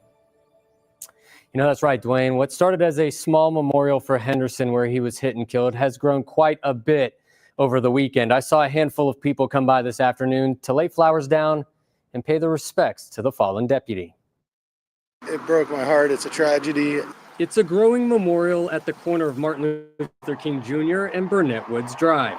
Flowers, candles, and even handwritten cards, all showing support for retired Hamilton County Sheriff's Deputy Larry Henderson. A group of coworkers and I got together and collected some money so that we could bring some more flowers and bring some more life to this memorial and make sure that everyone who's driving by knows that he was well supported. Ward Heilbronner didn't know Deputy Henderson personally, but says he's a friend and coworker of Henderson's son. I just know that his dad had to be a heck of a guy and a wonderful person just through, what his son is. Sheriff Charmaine McGuffey said in a statement on Sunday that Henderson trained divisions of the sheriff's office that included hundreds of deputy sheriffs. She says his ability to relate to and touch officers' lives was extraordinary. Henderson was hit and killed Friday while serving on a traffic detail for UC's graduation ceremony. Cincinnati Police Chief Teresa Thigi assured the public a thorough and accurate investigation would be done. And I believe that it will be. In situations like this, it has to be, in order to keep the trust of people in the neighborhood. Christ Temple Full Gospel Baptist Church Senior Pastor Peterson Mingo says most of his congregants are being patient as the investigation plays out. And I think that's what's going to turn the page and bring a lot of people into their own conclusions. As for the memorial, Heilbronner says he's hoping people will help keep it going. He says one of his coworkers is carving a plaque in Henderson's honor. That is expected to be out with the rest of the memorial by tomorrow. Dwayne? All right, Chris, the man accused of killing Henderson remains held without bond tonight. A judge ordered Rodney Hinton Jr. to be sent to the Claremont County Jail. Hinton will be back in court on Tuesday to consider bond. After an officer-involved shooting on Thursday, 3 other people who were in the same vehicle as 18-year-old Ryan Hinton ran from officers. Hinton was shot and killed by police. 2 other suspects were caught quickly. The 4th was arrested yesterday afternoon. So this story, I guess this version of it talks about the deputy who was killed much more. And to try to quickly pull it up on X, let me share this. I didn't have a chance to find a better source, but this is from My Mixtapes. It's a man kills sheriff's deputy the day after his 18-year-old son was killed in a police-related shooting, which is what they were referring to at the end of this. I wanted to find the image when this black man was walking by a courtroom full of cops who was staring him down when he first appeared in court. But I can't find it right now. Maybe I'll find it while my esteemed panelists are speaking. Drop a 1 for me in the chat if you guys heard this story, if you followed this story at all. That'll be interesting. In the meantime, Marcus Garvey Way said a tornado just hit. Busy dealing with that while listening. Oh, wow. I hope all is well with you and yours during this time. Cheryl is in the chat saying a Quaba, PCU. Cheryl, thanks for coming through. MG2, were you aware of this story of the black man who killed the deputy after his son was gunned down by cops? Yeah, very aware of it. Matter of fact, Rodney Hinton Jr. is very inspirational. Matter of fact, like the sound of a bagpipe is one of the most pleasant, beautiful sounds that I've ever heard. I introduced the concept to a lot of black folks in terms of what I call bagpipes. Back in the day, there was back in the '69, one of my favorites. He used to teach us when we were children. His name was Rufus Harley. Brother used to play jazz bagpipes back in the '60s. Real good friend of my mom and dad's. We'd sit around and that's where I learned a little bit of music. A bagpipe. It was a movie called The Onion Field, and when 2 of the white characters got killed, the sound of a bagpipe was just the most pleasant thing because that's what they play at cops' funerals. The bagpipe, and I had to introduce that to a lot of folks because that is a very, very beautiful sound. The thing is Rodney Hinton, whether he did it intentionally or not, it doesn't matter to me. The juxtaposition of the fact that they had to lay flowers in Martin Luther King Jr.'s drive. They had to lay flowers in there for someone who, without a doubt, is our enemy. That right there, I mean, the juxtaposition alone is enough to go ahead and smile. But the thing is that was more important, that really, really got me thinking, and why I'm more inspired, even though I can't see the drive, but I might try it anyways, was I didn't know, I mean, when Kobe Bryant got killed, I think they retired his jersey. The fact that they're retiring badges, I think should be more inspiration to African people everywhere. To not look for athletes to retire their jerseys is how we can make them retire badges. That really hit me because I really hadn't thought about that. That's a groundbreaking situation, to where you have impacted someone to where they have to retire the badge or name a street after them. That to me is what Dr. Bobby E. Wright said. Blood debts can only be and must be repaid in blood. So if Rodney Hinton Jr. did do this purposely, I take my hat off to him even more. But even if it's by accident, I think more Martin Luther King Jr. streets should have flowers, teddy bears, and candles, as Dr. Neely Fuller said, not for us, but for those who put us in our graves. So hats off to Rodney Hinton Jr. And if there's a way that we could break him out and I could go ahead and finance a way that he could get to Rwanda, instead of taking those immigrants, I would be more than happy to see him more safe in a country of Africans than a country of Afrikaners. Anyways, I'll go ahead and pass the mic there. Well said, MG2. Well said. Before I go to Black Steel, let me see if this is the video that'll give us some of those images I was trying to describe a second ago. Coming on the air here with breaking news, the man accused of intentionally hitting and killing retired Hamilton County Deputy Larry Henderson is about to appear in court. I'm Stephen Albritton. And I'm Megan Mitchell. 38-year-old Rodney Hinton Jr. faces charges of aggravated murder. Prosecutors say this was an act of retaliation after Hinton Jr.'s son was shot and killed by a Cincinnati police officer. This morning's hearing will determine if Hinton Jr. can be held without bond. The judge has just sat down in the seats. Let's listen in live as the hearing is set to begin momentarily. And Rule 12 of the Rules of Superintendents of the Supreme Court. And so I requested every member of a licensed broadcasting staff to fill out a form for filming and recording of these proceedings. And the only provisions that I would order the press that no witness, victim, witness or victim who objects to being recorded, you can't record those persons, but I think you know that, right? So that would be the order, and thank you for filling those out. You wouldn't normally do it, but because of the nature of this case and the high public profile, this is what we're doing. Under the rules of give orders of me granting to the court, I will ask her to mark them as the court's exhibit 1 and to maintain them for the record going forward. Is everyone ready to proceed? Yes, Your Honor. Thank you. Is there a case that's going to be called? Your Honor, Rodney Hinton. Thank you.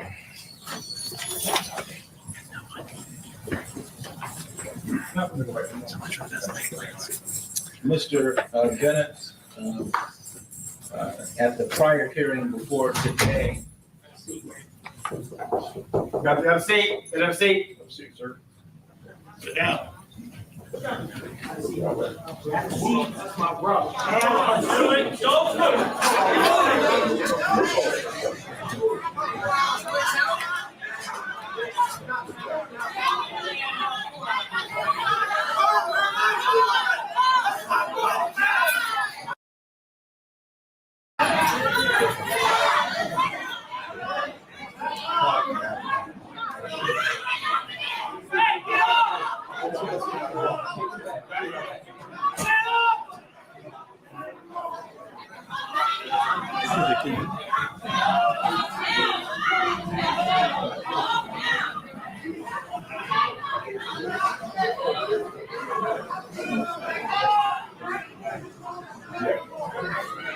to consent?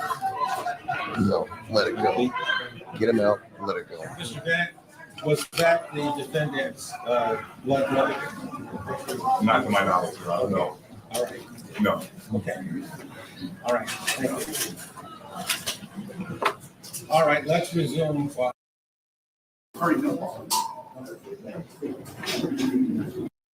And the state in its presentation that the court's required to make these inquiries.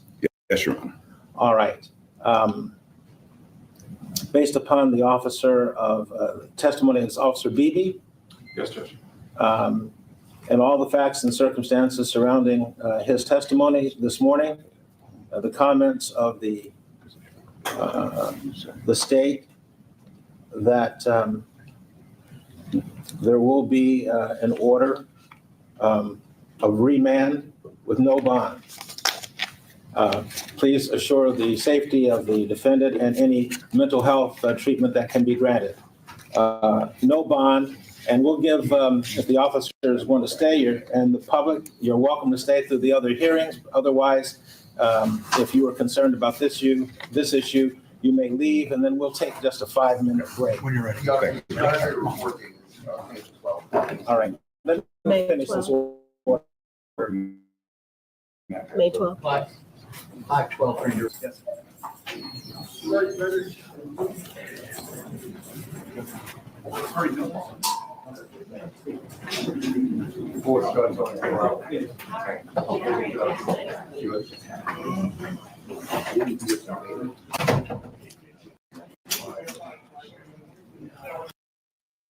I didn't see the particular scene I was looking for, but you saw the cops in the room behind the glass. There was a scene with this brother being walked through almost a gauntlet of cops who were mean mugging him the whole time. And he was looking them in the eye and just nodding and low-key taunting them a little bit too. In this video here, we saw what I didn't see before. His brother and them were in the room behind the glass, and you see all those cops got up and kind of pushed him up out of there, which I thought was interesting. Black Steel, is this crash out of the year, or was he justified?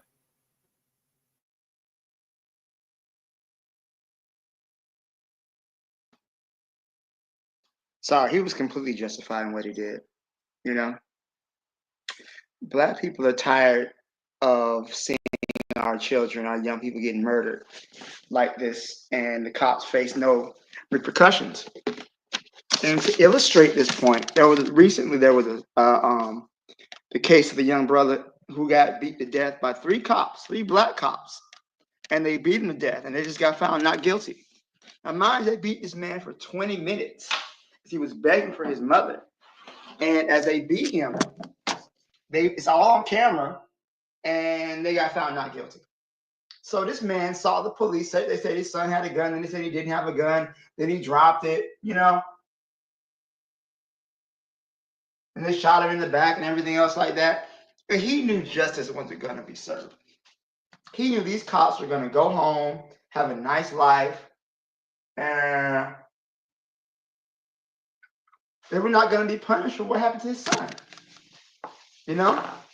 So he decided to take justice into his own hands. So he decided to do for his son what he knew they were never going to give him, which is justice. Now, I've heard some people say that, oh, he didn't kill the cop who killed his son. He just killed some random innocent person, right? But here's the reality. The cops didn't know who his son was. How many times have the police killed some random innocent black person without consequences? Look at the young boy Tamir Rice, who was 12 years old, who was playing with a toy gun in a park. They pulled up and shot him in 2 seconds, right? They didn't know who he was. They didn't know if he was the right suspect. Look at the brother John Crawford, who was walking in a Walmart with the gun at the purchase, and the police showed up and shot him and killed him. Look at Philando Castile, who got shot down in the middle of the street at a routine traffic stop. After telling the officer, I have a weapon, I'll give it to you, and he shoots him anyway. So all of these black people who were sat up here and got murdered by these cops, they didn't care who we were. They didn't care if we were the right black person, if we were the black person who committed the crime. They just saw a nigga. So he just saw a cracker, And as a brother this may be, as angry as this may make some of these white people, black people are tired. We're tired of seeing our people getting murdered brutally, begging and pleading for their lives, and there's nothing that's going to be happening to them. I think they said only like 3% of police involved shootings result in a conviction. 3%. 3%. This man saw that video. He knew his son was never going to get justice. And he took a route that some people may say was wrong. I'm not going to say it was wrong. I'm a father too. If something happens to my kids, so if a cop killed one of my children, did I say that man was wrong? No, not at all. Did I think he was wrong? And this is, I know there's some. This is what Neela Fuller called maximum emergency compensatory action. Right.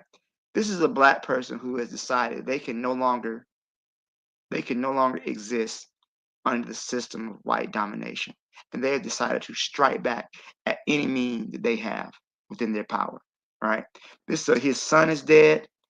What does he have to live for? All the other stuff in life, he doesn't care about that. He doesn't care. His child is in the ground. So, and I'm pretty sure in jail, they're probably beating him, depriving him of food, mistreating him. I don't think he cares.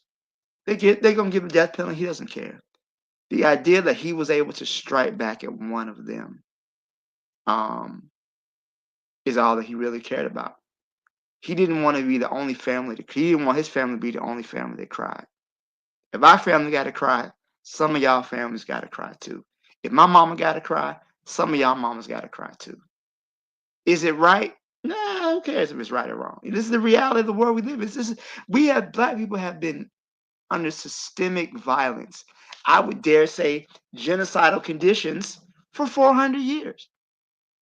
And some days you get the bear, some days the bear gets you. But to think that black people are going to sit back and let you murder us and we sit back and are docile about it. No. And I suspect that you're going to see this a lot more. The Trump administration has already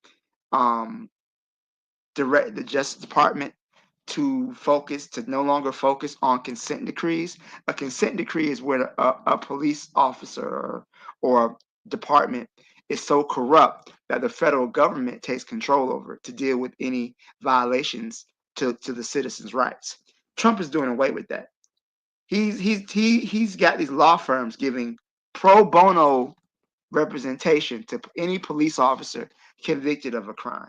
So in reality, these police officers need to look at the mirror, look at themselves, because they have created the environment to where if no officer can be held accountable for harming somebody, for killing a citizen, then you're all fair game.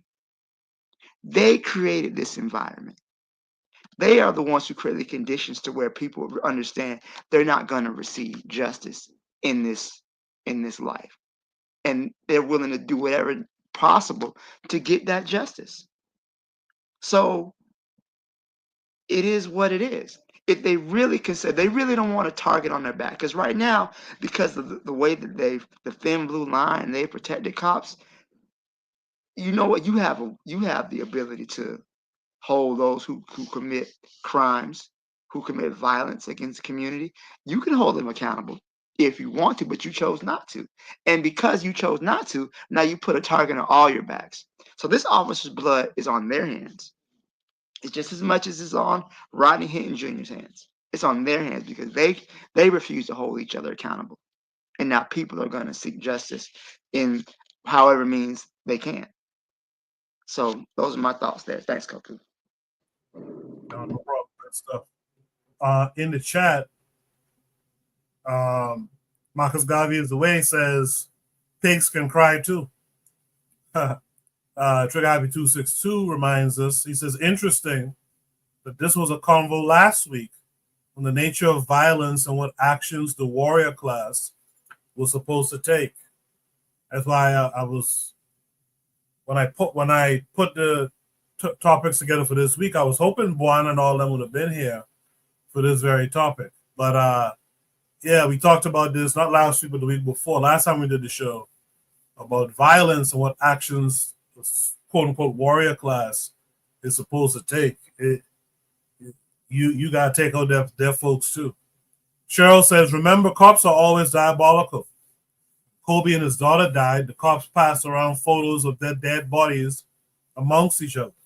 Fuck them all. Lastly, Triggapi says, that's a good point. He's talking about what Black Steel said. We will never get justice in another people's system. I would apply that to international court systems as well, which bleeds to the previous convo we had a few weeks ago, i.e. the warrior class. I know MG2 wanted to add something. MG2, what are your thoughts? Yeah, I'm going to reiterate Dr. Bobby E. Wright. Blood debts can only be paid in blood. And the only laws that African people should ever adhere to is the law of collective self-preservation. Bottom line. So whoever has to die in order for us to go ahead and make sure that our self-preservation is secure, it's not a thing of right or wrong. It's something that's like breathing. It must be done. What Rodney Hinton Jr. did, like breathing, it must be done. You have individuals out there crying the blues, and unfortunately, many Negroes are running around talking about some little homosexual that kills a medical insurance executive, and they're running around. You know, he's getting millions of dollars because they've got some angst, white boy angst. Whereas true self-preservation was just no different than what Mackay Johnson did, or Gavin Long did, or Mark Essex, or Colin Ferguson, or Christopher Dorner. I mean, the list goes on. True self-preservation is common sense. And what Rodney Hinton did was teach us all common sense. He's the one who should be supported. Same thing with Carmelo Anthony. They're the ones who showed you that self-preservation is the only law that Black folks, African folks should ever follow. Anyone else's laws, dictates, mandates, doctrines, protocols, whatever else should mean nothing to us. Matter of fact, it's an impediment to us. Anyways, I'll pass the mic. Yeah, shout out to Carmelo Anthony. He was able to graduate from high school recently. Shout out to him. Is there any last thoughts from either of you, MG2 or Black Steel? My only thought is this. This again, I said, but this is gonna happen again. All right. Black people should be prepared for the backlash, right? If you're armed, make sure if you can legally conceal and carry, make sure you're armed. and prepared, because it's going to be white people trying to avenge this guy's death, right? The Carmelo Anthony. If this had been 100 years ago, they probably would have lynched that boy and burned down the black town and everything else. And that's what they want. That's what they want to do. Let's get it understood. That's what white people want to do. They want to be able to go and just murder black people indiscriminately like they used to back in the day, right? And they're upset they can't get to Carmelo. They're upset they can't get to our brother Hitting just Senior. They're mad about that. So keep your head on the swivel, my people, because it's gonna be a long summer. And I think that there's even a rumor that people said that the guy who killed George Floyd, Derek Chauvin, should be pardoned because George Floyd died of a drug overdose. Now we all have two eyes; we could all see this. But if they thought the riots in 2020 was bad, they haven't seen anything yet that he's gonna sit up here and release this man who we all blatantly saw killed George Floyd. But just be prepared. It's going to be a long, hot summer. I just wanted to tell black folks from here on out, it's the old statement, it's better to be judged by 12 than carried by 6. So as long as you know self-preservation, judged by 12, hey, that comes and goes. Carried by 6 is lasts forever. So do whatever you have to do. I'll pass the mic. Well said. In the chat, Cheryl says, black people need to understand this is not a black nation. If it was, we would have our own military to fight them off. I think that's a good last thought there. Something to really think about if you haven't thought about it already. Let's go to Shoot the Breeze topic number 4. We're making real good time tonight. Make sure to hit the like button, share the show. Comment after the show is done, too. There's always a space to come and comment on the show after it's posted. We could continue some of these conversations as well. Should the Breeze topic number 4 says, truth or lie? This is going to be interesting. This takes us to Instagram. I forgot this guy's name here. Does any of you remember his name? Nick Fuentes, I think it is. Nick Fuentes. That's him. That's that cracker. Yeah. This is Nick Fuentes. We'll listen. I'm not a fan, you can tell. I know. We'll listen, but we will judge. We'll listen and then we'll discuss. I don't want to live around black people. I just don't. It would be irresponsible if I had a wife and kids to live near black people. It just would be. And that's not to say that every black person is violent. It's not to say that every black person is the same way. But we watch the news. We read the papers. When you drive downtown in Chicago, you know who you got to look out for and worry about when you're thinking about whether you're going to get carjacked, when you're worried about catching a stray bullet, when you're worried about who's going to pull up on the side of the road and literally shove a rifle in your face and steal your iPhone or shoot you point blank, execution style in Lincoln Park. We know who's doing it. I don't want to live near them. I don't want to be near them. They make me nervous. That's a survival instinct. And the way this story unfolded, it's sort of interesting. Apparently this white student, this Austin Metcalf, confronted a friend of the killer, presumably black also, and said something like, hey, you're sitting in the wrong spot. You're in my spot, something like this. And that's when the black guy jumped in and stabbed him to death. Unfortunately, we just don't know. When you're on the subway, when you're driving in your car, when you're in the city streets, you don't know whether the black person in proximity to you is one of the good ones or one of the ones who is going to summon an unbelievable, I mean, literally for people like us, an unthinkable level of spontaneous brutality, senseless and merciless violence in an instant. We don't know. There's ambiguity. You're sitting on a subway. You look across. You see someone acting strange or aggressive. Is this someone who is going to pull out a knife and in 2 seconds slit my throat and kill me? Or is this just someone who's having a bad day? We don't know. I'm not willing to risk my life to find out. It's not worth it to me. I don't want to live around black people. I just don't. It would be irresponsible if I had a wife and kids to live near black people. It just would be. And that's not to say that every black person is violent. It's not to say that every black person is the same way. But we watch the news. We read the papers. When you drive downtown in Chicago, you know who you got to look out for and worry about when you're thinking about whether you're going to get carjacked, when you're worried about catching a stray bullet, when you're worried about who's going to pull up on the side of the road and literally shove a rifle in your face and steal your iPhone or shoot you point blank, execution style, in Lincoln Park. We know who's doing it. I don't want to live near them. I don't want to be near them. They make me nervous. That's a survival instinct. And the way this story unfolded, it's sort of interesting. Apparently, this white student, this Austin Metcalf, confronted a friend of the killer, presumably black also, and said something like, hey, you're sitting in the wrong spot. You're in my spot, something like this. And that's when the black guy jumped in and stabbed him to death. Unfortunately, we just don't know. When you're on the subway, when you're driving in your car, when you're in the city streets, you don't know whether the black person in proximity to you is one of the good ones or one of the ones who is going to summon an unbelievable, I mean, literally, for people like us, an unthinkable level of spontaneous brutality, senseless and merciless violence in an instant. We don't know. There's ambiguity. You're sitting on a subway. You look across. You see someone acting strange or aggressive. Is this someone who is going to pull out a knife and in 2 seconds slit my throat and kill me? Or is this just someone who's having a bad day? We don't know. I'm not willing to risk my life to find out. It's not worth it to me. I don't want.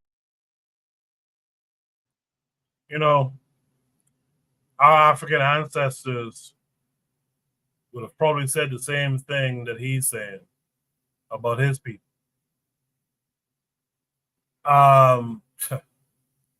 It's funny now. While I played that, I left open the comment side here, and I just want people to see just how in step these people are. Look at all the people who are going to say, call him a racist, but you can't call him a liar. It's not racism, it's facts, says another person. He's 100% correct. Now, you're going to see some coons in this, just to warn you. Here's one who says, guess I'm one of the good ones, LOL, live in the suburbs with my family. Someone says the painful truth. Another person says, people call him racist, but not a single word he said is wrong. As I looked down earlier, here's another black person. What's his name? Chef Desmond. He says, shit, I don't want to live around them either. Right? There's more black folks on here who are saying something similar to this guy here. I believe more Americans are getting black behavior fatigue. That's not racism or racial profiling. It's reality. So when you see the prompt says truth or lie, there's a reason behind that, and I think it's a prompt for a kind of a good discussion. How many conscious black folks, low key, might feel like what this Hispanic fellow is saying is true? Even amongst conscious people, I'm sure there's a percentage who feels like what he's saying is true. And I think it's a good place to have a bit of a conversation. Too bad we don't have more people on the panel, but we have enough people between the panel and the chat to have a good conversation. So I want you guys in the chat to post your thoughts on this. You already started to, but post your thoughts. By the way, greetings to Sister Raw, who's saying greetings to all of us. Greetings to Kofi, the Black Critic, who says, what's up, family? And shout out to KW7, who's in the chat as well. But let me start with my panelists first, and then I'll read all your comments in the chat. Who do I start with first? Let me start with Black Steel on this one first. Black Steel, truth or lie? What's your take on what this Nick Fuentes had said? Well, Nick Fuentes is a liar. He likes to hang around with Kanye West and other self-hating black people, whatever. That's his business. I don't care. The so-called crime stats have often been used to justify racism towards black people. This idea that black people are just going to randomly attack you. But the reality is that most crime is intra-racial, not interracial. So most of the time, if a white person is going to be hurt or harmed or killed, it's going to be by another white person. And that's period. In fact, and I'm just saying that it's probably an anecdotal, but not a reality. But I would say that most white people are safer than black people in black neighborhoods. And I can see that going back to my old neighborhood that I grew up in, it is now becoming more and more gentrified. Now, my mom used to tell me to make it home before the street lights came on, right? There might have been some people selling drugs or whatever. But I see white people walk around in their jogging shorts, walking their French poodles all the time. So who's really in danger? I don't know. But, they've often used a way to distort the statistics about crime and violence from black people to justify their racism. And I say, whatever, do what you want to do. Because we don't want you around us either. We don't want your unseasoned chicken. We don't want you calling the police on us for just existing outside. If you feel so unsafe, you don't have to live around black people. You don't got to send your kids to schools with majority black people. Black people are not losing sleep. If this cracker doesn't want to be around us, that's fine. Right? When white people it's so funny, white kids go into a school and shoot the school. You don't hear people say, oh, I don't want my kids to go to school with white kids. Even though white kids commit like 90% of the mass shootings. There was a story the other day, some kid in Texas, his mother is sitting here buying him ammunition and body armor and helping him map out the school. the best routes to go around killing people. But it's black people who are the threat. Oh my God, I can't live around the Negroes because they might hurt me. Physician, heal thyself. Some white dude, and it's something, what is it about these white men who kill their whole family? This white dude who was dealing with PTSD stabbed his whole family to death, killed his wife, killed his son on the day of his high school graduation, and then killed himself. But yet, black people are the dangerous ones. White people have committed genocide, I said this before, on every inhabited landmass on earth. All right? But yet it's black people that are the problems. White people have literally set up here and pushed numerous species of life to extinction. Just completely wiped them out. You know what continent has the most intact of its life form? Is Africa. Africa still has rhinoceroses, still has lions, it still has hippopotamuses, it still has hyenas. Lions were once found all over the world. There were once lions in Europe. There were once wolves all over Europe. But it was white people whose war with nature sat up here and exterminated most of the world's biomass, not black people.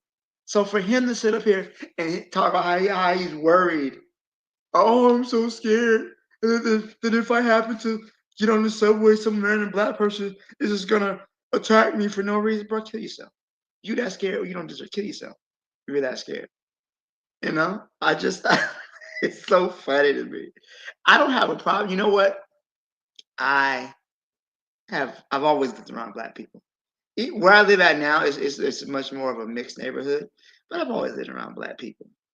Yeah, you have some issues. Sometimes you don't. Whatever. That's life. There's life here. There's going to be problems anywhere. But white people, but yet for some reason, we don't ever look at these crime stats when we talk about white people. So if your daughter's going to be raped, is it more likely going to be a white person? You know, if your 401k is going to get stolen, it's going to be a white person. Because we always talk about violent crime as this is a black thing, whereas a white collar crime is a majority white thing, which also ends up costing the lives of millions of people. When you sit there and you steal people's life savings, and leave them with nothing. But yeah, they get a slap on the wrist for that. What's the difference between you going into a grocery store for $100 and you stealing $400 million from people who invested their money in what they hope would be a pension? It happens all the time. But yet, it's really the true fear is black people. This man is just a racist, and he's what they call a race realist who wants to think that he's crouching his racism in statistics and data. That there's some reason that we should all be afraid of black people. I don't care if he's afraid of me or not. Stay where you are. You go over there, stay over there. I'm not gonna bother you. I think maybe if these crackers have a healthy fear of black people, they'll act right. So I'll leave it there. Thanks. No, thank you, Black Seal. I appreciate that. In the chat, one of the things Cheryl said was, that's our sentiments exactly. That's the same reason we don't want to be around them. Agreed. Trigger Happy 262 Plus said, everything white nationalists say about black people is projection, because all the things he is saying, black people can say that about white people with clear facts and historical evidence. Absolutely. But Cheryl's comment is an interesting one. I forgot to ask Black Seal. Maybe I should ask you now. The quick follow-up. Black Seal, I know a black person or two who would say that black folks are evil. They kill each other all over the world. Blah, blah, blah. You know, repeating this type of stuff that Fuentes is saying. What would you say to black folks who have no good faith in their own people, who go along with this type of commentary, similar to some of these black folks in the comment section of this very same video? What would you say to them? If you go over there, stay over there. All right. If you hate being black so much, go ahead and live around white people. That's what you want. Go do it. There's nothing keeping you around us. We would be better off if we purged those self-hating elements from our community. We would be. We would truly be better off. We don't need them pretending to be in brotherhood with us because they're not. I got a student, one of my young students, black girl. One day she was in class, she was doing her hair. She said, "Oh, I hate having nigger hair." And she said it with such vitriol in her voice. It's a 15-year-old girl. And she said, "I hate having nigger hair." Right? And I had to stop the lesson. I said, hold on. Keep your self-hatred to yourself. We don't do that in here. I'm a black man. I'm proud of my hair. You should be proud of your hair too, child. I don't know what you're hearing, this type of stuff. And she's probably hearing it from home. She's probably hearing it from her peers. So when you're young like that, you try to reach out to them. But when you get to be old, in your 20s and 30s and 40s, go over there. Go live with white people. Live with Hispanic people. You can't come back though. Once you're over there, the door is closed. If we're so horrible, we're so despicable, and we're so dangerous, go. You know what I'm saying? Don't try to dip back in on holidays and try to get some food because you don't like white people. No, you eat that potato salad with the raisins in it, buddy. You go eat that boiled chicken. Don't come back over here. Go over there because you hate us. We're so dangerous. Stay where you at. All right, I'm done. Appreciate that. Let's welcome in Cheryl to the panel. Nice black African woman. Cheryl, how are you this week? I'm well. How are you? I'm hanging in there. Thanks for asking and thanks for coming through.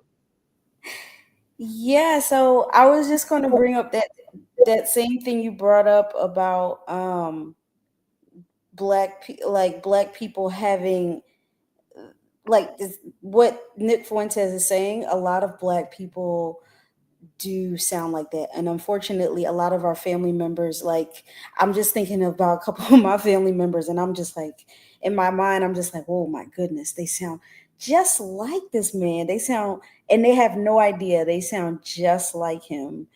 It's just crazy. And I'm just like, I mean, we know where it comes from, but it's,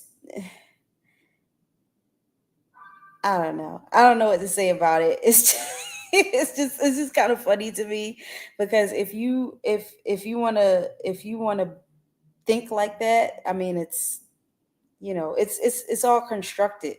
But when people like him start talking about like Chicago, like white people, that's like white people's go-to when they want to talk about black violence and black crime. They always go to the same talking points, talking about Chicago. That's their buzzword, right? And talking about crime with black people. They always go straight to that. So, I mean, he's just some white people will come right out and just say, hey, I don't want to be around black people, and because we need to preserve our race. There are a couple of videos like that on YouTube. They'll come right out and say it. But people like him, they're meant to be agents of confusion specifically for black people. Like, he's purposely trying to be confusing. And so, because he has whatever he's trying to do, he has his agenda. So yeah, that's all I'm going to say about that. So I appreciate that, Cheryl. Trigger Happy 262 talks about consequences as well, about self-hating. He says we have to get to a point where there's a consequence in self-hating. Right now, there's no consequence for self-hating. People self-hate and do whatever they want. And I agree with that. We got to start dishing out some punishment as a people, but that requires us to get together to discuss these things and to implement this change that we want to see in our communities and slash our nations, MG2, you've heard everything everyone else had to say. What say you to all of it? I am just digging what I'm hearing. I've heard a lot about this Nick Fuentes, but this is the first time I think I've ever heard more than 15 seconds of his diatribe, for lack of a better term. And listening to that, and I guess a lot of reactions that African people have about, first off, I can't see very well, but it looked like someone who has been you could put him in a priest uniform or a priest robe, and he would probably fit the model and the deviance that goes behind it. He definitely looks like he has done some very dark things, for lack of a better term. This Fuentes character, Fuentes, that's a funny name too. It doesn't sound Anglo, but it is what it is. I think he's become one of my, I have no reverence for this clown, but I have to say he has become one of my more favorite chimpanzees, for lack of a better term. Here's what I mean. I would love, I really agree that Nick Fuentes and those that are like him should feel the way he feels. And I hope he accelerates that and spreads that to all other whites that are around him. Matter of fact, I think that should be part of this Trump administration, because the more and more that my enemy fears me, even when I'm sleeping, when I have real estate in my enemy's head, that they have to sleep with one eye open, because he doesn't know that maybe one day I'll go ahead and put a rifle in his face. Just the fact that he has to sleep with that on his mind is, can you imagine if Timothy Loman had thought that when he went ahead to murder Tamir Rice, that if he had that in his mind and would sleep with one eye open saying, I won't go into a black neighborhood because I might get shot, Tamir Rice would be alive. If Brian Encina, or whatever that devil's name was, woke up that morning, one day in Dallas or whatever, and said, you know what, I'm not going to stop any black folks because maybe somebody might go ahead and put a rifle in my face. I heard it from Nick Fuentes. Sandra Bland would still be alive. Botham Jean would still be alive. Tanisha McBride would still be alive. Eric Garner, Charles. Oh man, the names are the names are endless. Akai Gurley, you name it. See, we need more Nick Fuentes in the fear that has. I love that kind of fear, even though I know that he's doing it as a hustle. Even though I know that he's doing it to garner, because you know he wants to be around black folks. That's why any individual that tells you, "Oh, I don't like this and I don't like that," they have a secret love for it. So that is what I fear. This little diddly boy piddling whatever Nick Fuentes, because you know he does some stuff in the dark. The fact that he has to have that he wants to be around us by saying he doesn't want to is what I fear. I don't want him around us. I don't want anything like looks like him or any kind of lineage that he comes from around us. I would like them all to have that kind of fear. Every time that they wake up, every time they take a shit, when they pick their nose, they cook, they swim, they go to their hockey mats, I want them looking over their shoulders to say, will there be another Rodney Hinton Jr. to take my life? Is there a Christopher Dorner somewhere on a tall tower ready to take me out? Is there a Carmelo Anthony that might have a knife in their back pocket and just might get me at a movie theater? I want that kind of fear out of these bastards every day, because that's the kind of fear that they had for me and mine. Me and mine, as Dick Gregory said, every time that he was driving, he had to put his hands on 10 and 2 because he doesn't know if a cop will take. That's cowardice. But that's the kind of cowardice they'd instilled with us because, as I heard my brother say earlier, there was no consequence. Not only consequence for the sellout, but consequence for those who created the sellouts. The thing is we need more Nick Fuentes. Thank you, Nick Fuentes, because unfortunately, I don't think you have that kind of fear. Maybe I should do a Rodney Hinton on him, so therefore that fear could be realized with all the other Nick Fuenteses out there, like the Marjorie Taylor Greens or the Boberts or the Steve Bannons or anyone else of these Peckerwoods. See, the Nick Fuenteses are out there to go ahead and make you want to love them. By telling them that, they make this is what creates the sellout, the coons and the shine bones. What it does is it creates some black folks to say, well, we try to rationalize this devil's behavior. We try to go ahead and say, well, it's not us. We're not all that. You ever heard that? Remember when they called us black identity extremists? And I had more black folks running around saying, well, I'm not an extremist. I didn't do nothing to nobody. They just do that to us. We didn't do nothing to nobody. And no, I don't rationalize my devils. If you want to call me an extremist, you want to call me a terrorist, damn it, I'll wear that as long as I know you can't get sleep. As long as I know these crackers, they from sun up to sundown or can't see it morning and can't see it night. As long as I know these Peckerwoods are going to have to look over their shoulder, damn it, call me everything. Shoot, call me Winnie the Pooh. As long as they're scared, that's all I care about. As long as they're threatened, that's what I live for. And the thing is to rationalize this. Unfortunately, I see more black folks say, well, that's not us, man. That's what the Peckerwoods said. No, let that be us. Okay, if you're scared, okay, that's me. I'll sign up for it. If you think that I'm going to put a rifle in your face or kill your wife and your children, okay, I'll sign up for it. That's me. Because I want you to make sure that every time till you go to your grave, when you come out of your womb and go to the grave as my enemy, I want to know, I want you to know that I'm your threat, that I'm the one that wants to take your life. You will not have a moment's of peace because that's what you did to mine. You made mine have to go ahead and look over their shoulder, or when they go to churches and afraid that my aunts and my moms won't get raped by your so-called cops. See, we lived in the fear that now all of a sudden they're trying to play the victim and saying they're living in fear. No, we have not given that fear. We have not signed up to be that threat that we should be, that black identity terrorist that we should be. So Nick Fuentes, I hope that you post more of this, because hopefully we'll get something that has been denied us for a long time, and that's a clue. I don't care how we as black folk get a clue, whether we have to get it from WhatsApp, download it from Amazon, or sculpt it out of clay, or blink it up like I Dream of Genie, or pick it out of the tree. Get a clue. And that clue is the more and more that these crackers fear us, even if it's a perception of them wanting to be us and trying to, again, that reverse psychology, making us say, well, we ain't no threat. No, I want them to know that we are that threat. Once we get that clue and actually go ahead and realize that we are that threat, well, then the Nick Fuenteses will be going around saying, can I join the Nation of Islam? Because I don't want to face them black folks. I ain't going in their neighborhood because I know what they're going to do to me. And that'll be a realized fear instead of something to make black folks try to feel good. I'll pass the mic.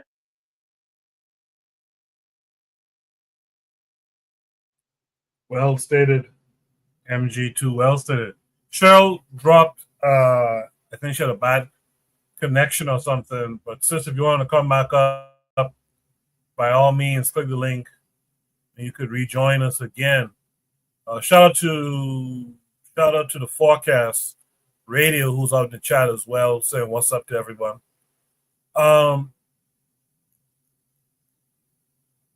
There was something I was going to bring up, and I lost it. Well, let me ask this question, I guess. So, 2 weeks ago when we had the show last time, and I'm bringing this up because Trigger reminded us as well. But we had that conversation about you.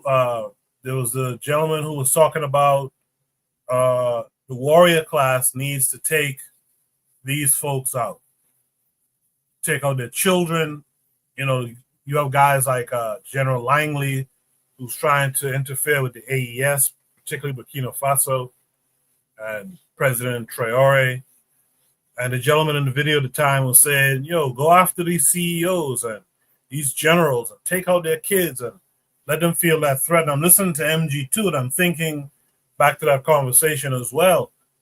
Has there been a change of mind when it comes to that based on the conversation we had in this prompt? Let me ask Black Steel that directly, I guess. We got to be honest, right? We don't have a warrior class, you know? Black people, what we do, we react to certain conditions, right?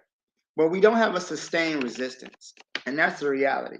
Something happens to a Black person, we get mad, we march in the street, we might kill somebody, we might burn some stuff down, and then it fizzles out until the next atrocity. Well, we don't have a sustained resistance. We react to something, either somebody goes to jail, somebody doesn't go to jail, somebody gets acquitted, something happens, and then it fizzles out. The problem is that because we don't have a sustained response to a continuous problem, which is white domination and supremacy. We don't have a warrior class. We have some Black people who may have enough is enough and they react, right?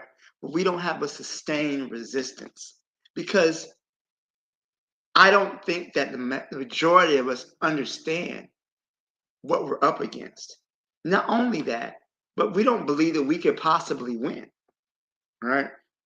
The idea, we're only 13% of the population. We're not going to be able to do anything. I've heard that so many times. Black people have already made up in their mind they're not going to be able to win this. So as far as going after the children and hurting people and whatnot, that sounds really good on paper. It does. But first of all, most people ain't, unless you're an outright psychopath, most people ain't gonna be able to kill no little kids. That's just how it is. You got to be a hardened warrior, I think, to do something like that, and that's okay. Everything is for everybody. But yeah, we don't. There's no warrior class that exists among African people, at least not in the United States. We don't have any trained military division. There's no Navy SEALs or paratroopers or anything else. No special forces that African people have, because we don't realize that we're at war with white global domination, which is a threat to life on this very planet. The entire world, every non-white person on this planet should be in direct conflict with white global domination. Because if we're not, then that means the ultimate destruction of the human race. It's just that simple. It's that simple.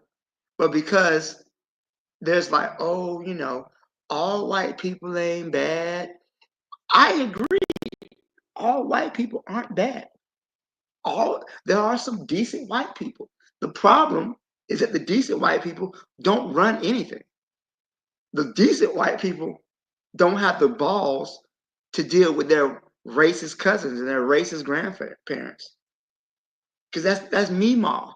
I can't say anything about Paw. Yeah, Paw says he hates niggers and he killed a couple of niggers back when he was on the police force, but that's my Paw. I can't say nothing to him, even though they got a Black Lives Matter sticker on their laptop. So, I don't think that as far as in the West, I don't see a Black warrior class arriving, especially not in the U.S. Black Americans, for the most part, are completely pacified as far as, the fire that was in us during the 60s and 70s. COINTELPRO took care of that. They killed many of our revolutionary Black leaders, and the ones they didn't kill, they exiled. And then they turned the academy, the intellectual space against us. So instead of talking about Black nationalism and being a nation within a nation, now we have Black feminism and intersectionality. And people talk about Black male privilege, So it won't be in the U.S. But I myself have never been against violence. I understand there's a time, there's a place, there's a need for it. Even, and those of us who, we know about Mandela and how he behaved after he was released from prison. But after the attacks in Soweto and other things like that, he understood that the violence that the apartheid state had towards South Africa could only be met with more violence. That marching and chanting and singing wasn't going to bring the apartheid state down. And that's when they created the armed wing of the ANC. So I'm not against violence. I think it's maybe necessary. So that's it. I'm gonna leave it there. Thank you. Hey, Koku, can I interject something? Yes, sir. Go ahead. Thank you, Black Steel. Again, you inspire me so much. You just gave me something and it took damn near 60 some years for me to figure this out. I'm glad you guys brought up warrior class, because the thing is a true warrior, the only empathy or the only type of operated mode that it is a mode of self-preservation. And it actually, in other words, here's what I mean. Black Steel brought up something about killing children. Well, I don't call them children, I call them spawn. And anything that's not a black is not a child to me. It's a spawn, it's another species. So therefore I have no empathy. Therefore I have absolutely no conscience. See, I'm the psychopath that psychopaths created, because the psychopathic nature of my enemy that raped my mothers and my aunts and my grandmothers, and they did, both my grandmothers, and killed my uncles and stuff like that. See, they created the psychopath in me. And I say psycho, CYCLEPATH. And in other words, what I'm saying is I have no conscience. If every one of my enemies spawn, I don't call them children, every one of my enemies spawn that I encounter, I don't look at that as something to go ahead and exist amongst. I look at that as something that must be eradicated quickly, whether it's their spawn or the fathers and mothers that produce them. To me, it is something that must be liquidated, dead, and only erased by my hand, my knife, my gun. And I don't care from womb to death, from the age of 0 to 100. The only thing that I see when I encounter them is I gotta kill them. I don't care, because there is no conscience when it calls self-preservation for African people. And it took years to get this way. It took, decades to really figure this out, because that told me, as you say, warrior class. Unfortunately, many don't adopt the warrior strategy, and the warrior strategy is self-preservation. And there are no innocents on the other side of the field. There's no such thing as an innocent enemy. There's no such thing whether that enemy spawn has done nothing to you. A roach is a roach and must be killed. There's no such thing as putting my hand in a bag full of snakes and trying to pick one out and say, this is a good one. They're all snakes. They all got to die. And preferably by my hand. Not because I have an emotional outlook or hate or anything else. It's because I want us to live as African people. And those that are an impediment to our lives as African people are non-African people, or I should say non-African species. Whether that species is a baby rat or a baby snake, or whether that species one that has a 100-year lifespan of marginalizing my folks, we just call them so-called old snakes. They all gotta die. And if that's a psychopath, And I'm very, like I said, you inspired me because it took me decades to get this. If that is a PSYCHOPATH psychopath, I will not only co-sign and adopt that. Matter of fact, I'll give him my credit rating and I will get first in line to go ahead and join that collective. Because until we as African people become that kind of psychopath that could kill their spawn, i.e. their babies, then it will be their babies soon, like the Derek Chauvin who was a child once, that will end up killing one of us. I'll pass the mic.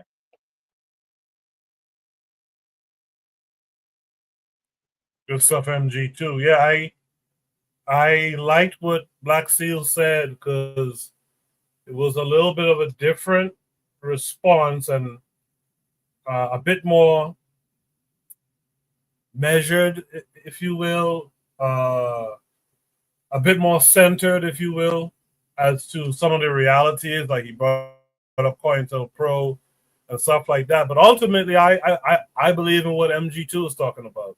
You can't view your enemy and have all that empathy and all that type of shit. If you have to be the psychopath, go ahead and be the psychopath. But we got to get there. We got to build that up. Cheryl came back. Cheryl, you want to add anything to what you've heard since you left the panel?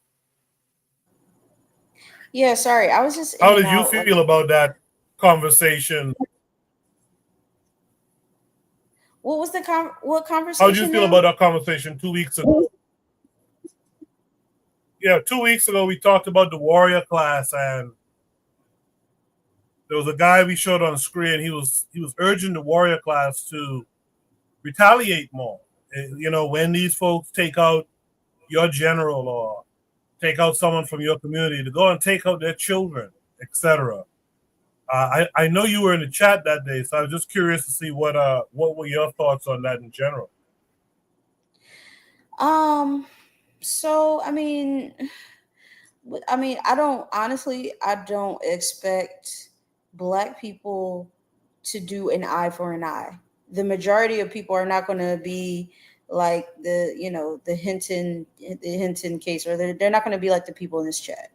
They're going to, because black people are mesmerized by white people because of religion. So I don't expect them to do an eye for an eye, especially with white people, especially. And when I say white people, I mean white people like Hispanics, all of that, all of them, they all white. Arabs, they just sandcrackers. They all white. They're not going to do none of that with none of them. So that's just the reality of it. Yeah, I mean, it's nothing more I can say about that. Just religion's got us by the balls. Like it's got us bad. So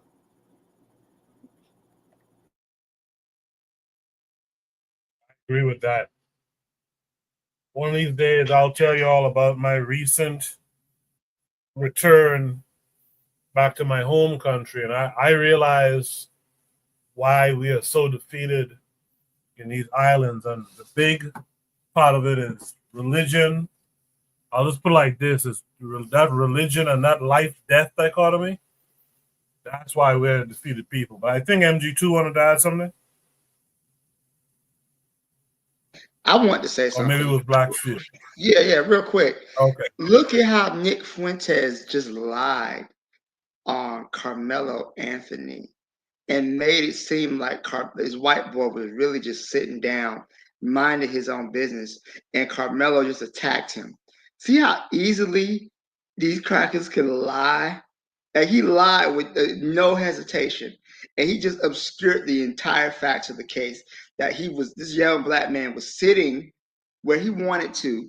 There were no assigned seats, and this white boy had already attacked him previously. He punched him in the face, and he broke his phone. And he was surrounded by other white people who were threatening harm to this. It's so funny how he left all of that out. Because in this race mind, Black people don't deserve the right to self-defense because Black people are not human, right? Only human beings have the right to self-defense. So you can look at this Black child that's being attacked by a group of white people who've already previously assaulted him, and still paint him as the aggressor, even though they punched him in the face first, even though they broke his cell phone.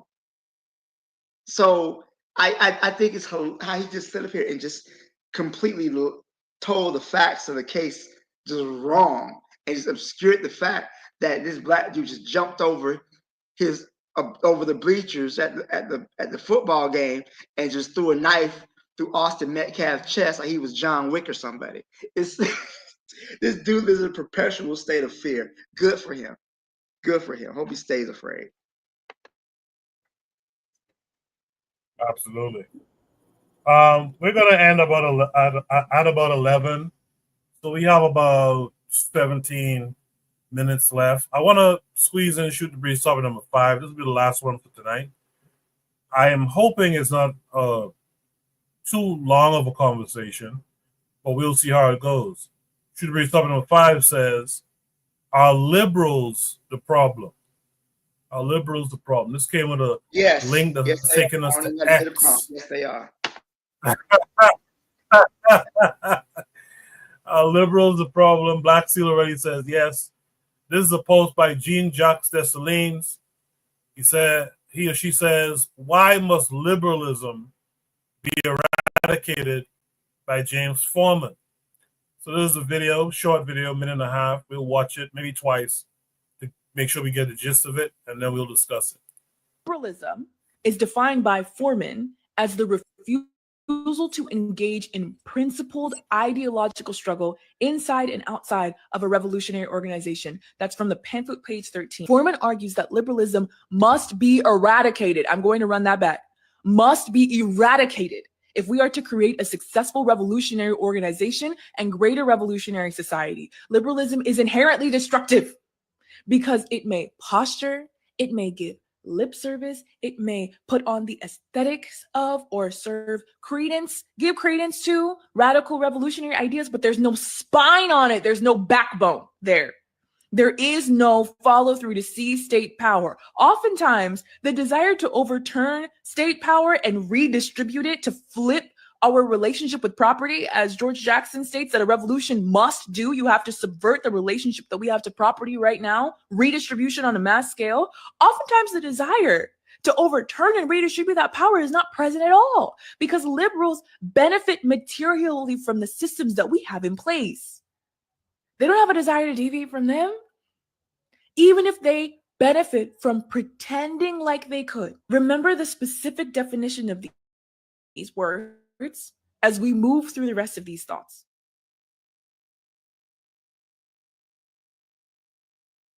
Liberalism is defined by Foreman as the refusal to engage in principled ideological struggle inside and outside of a revolutionary organization. That's from the pamphlet, page 13. Foreman argues that liberalism must be eradicated. I'm going to run that back. Must be eradicated if we are to create a successful revolutionary organization and greater revolutionary society. Liberalism is inherently destructive because it may posture, it may give lip service, it may put on the aesthetics of or give credence to radical revolutionary ideas, but there's no spine on it. There's no backbone there.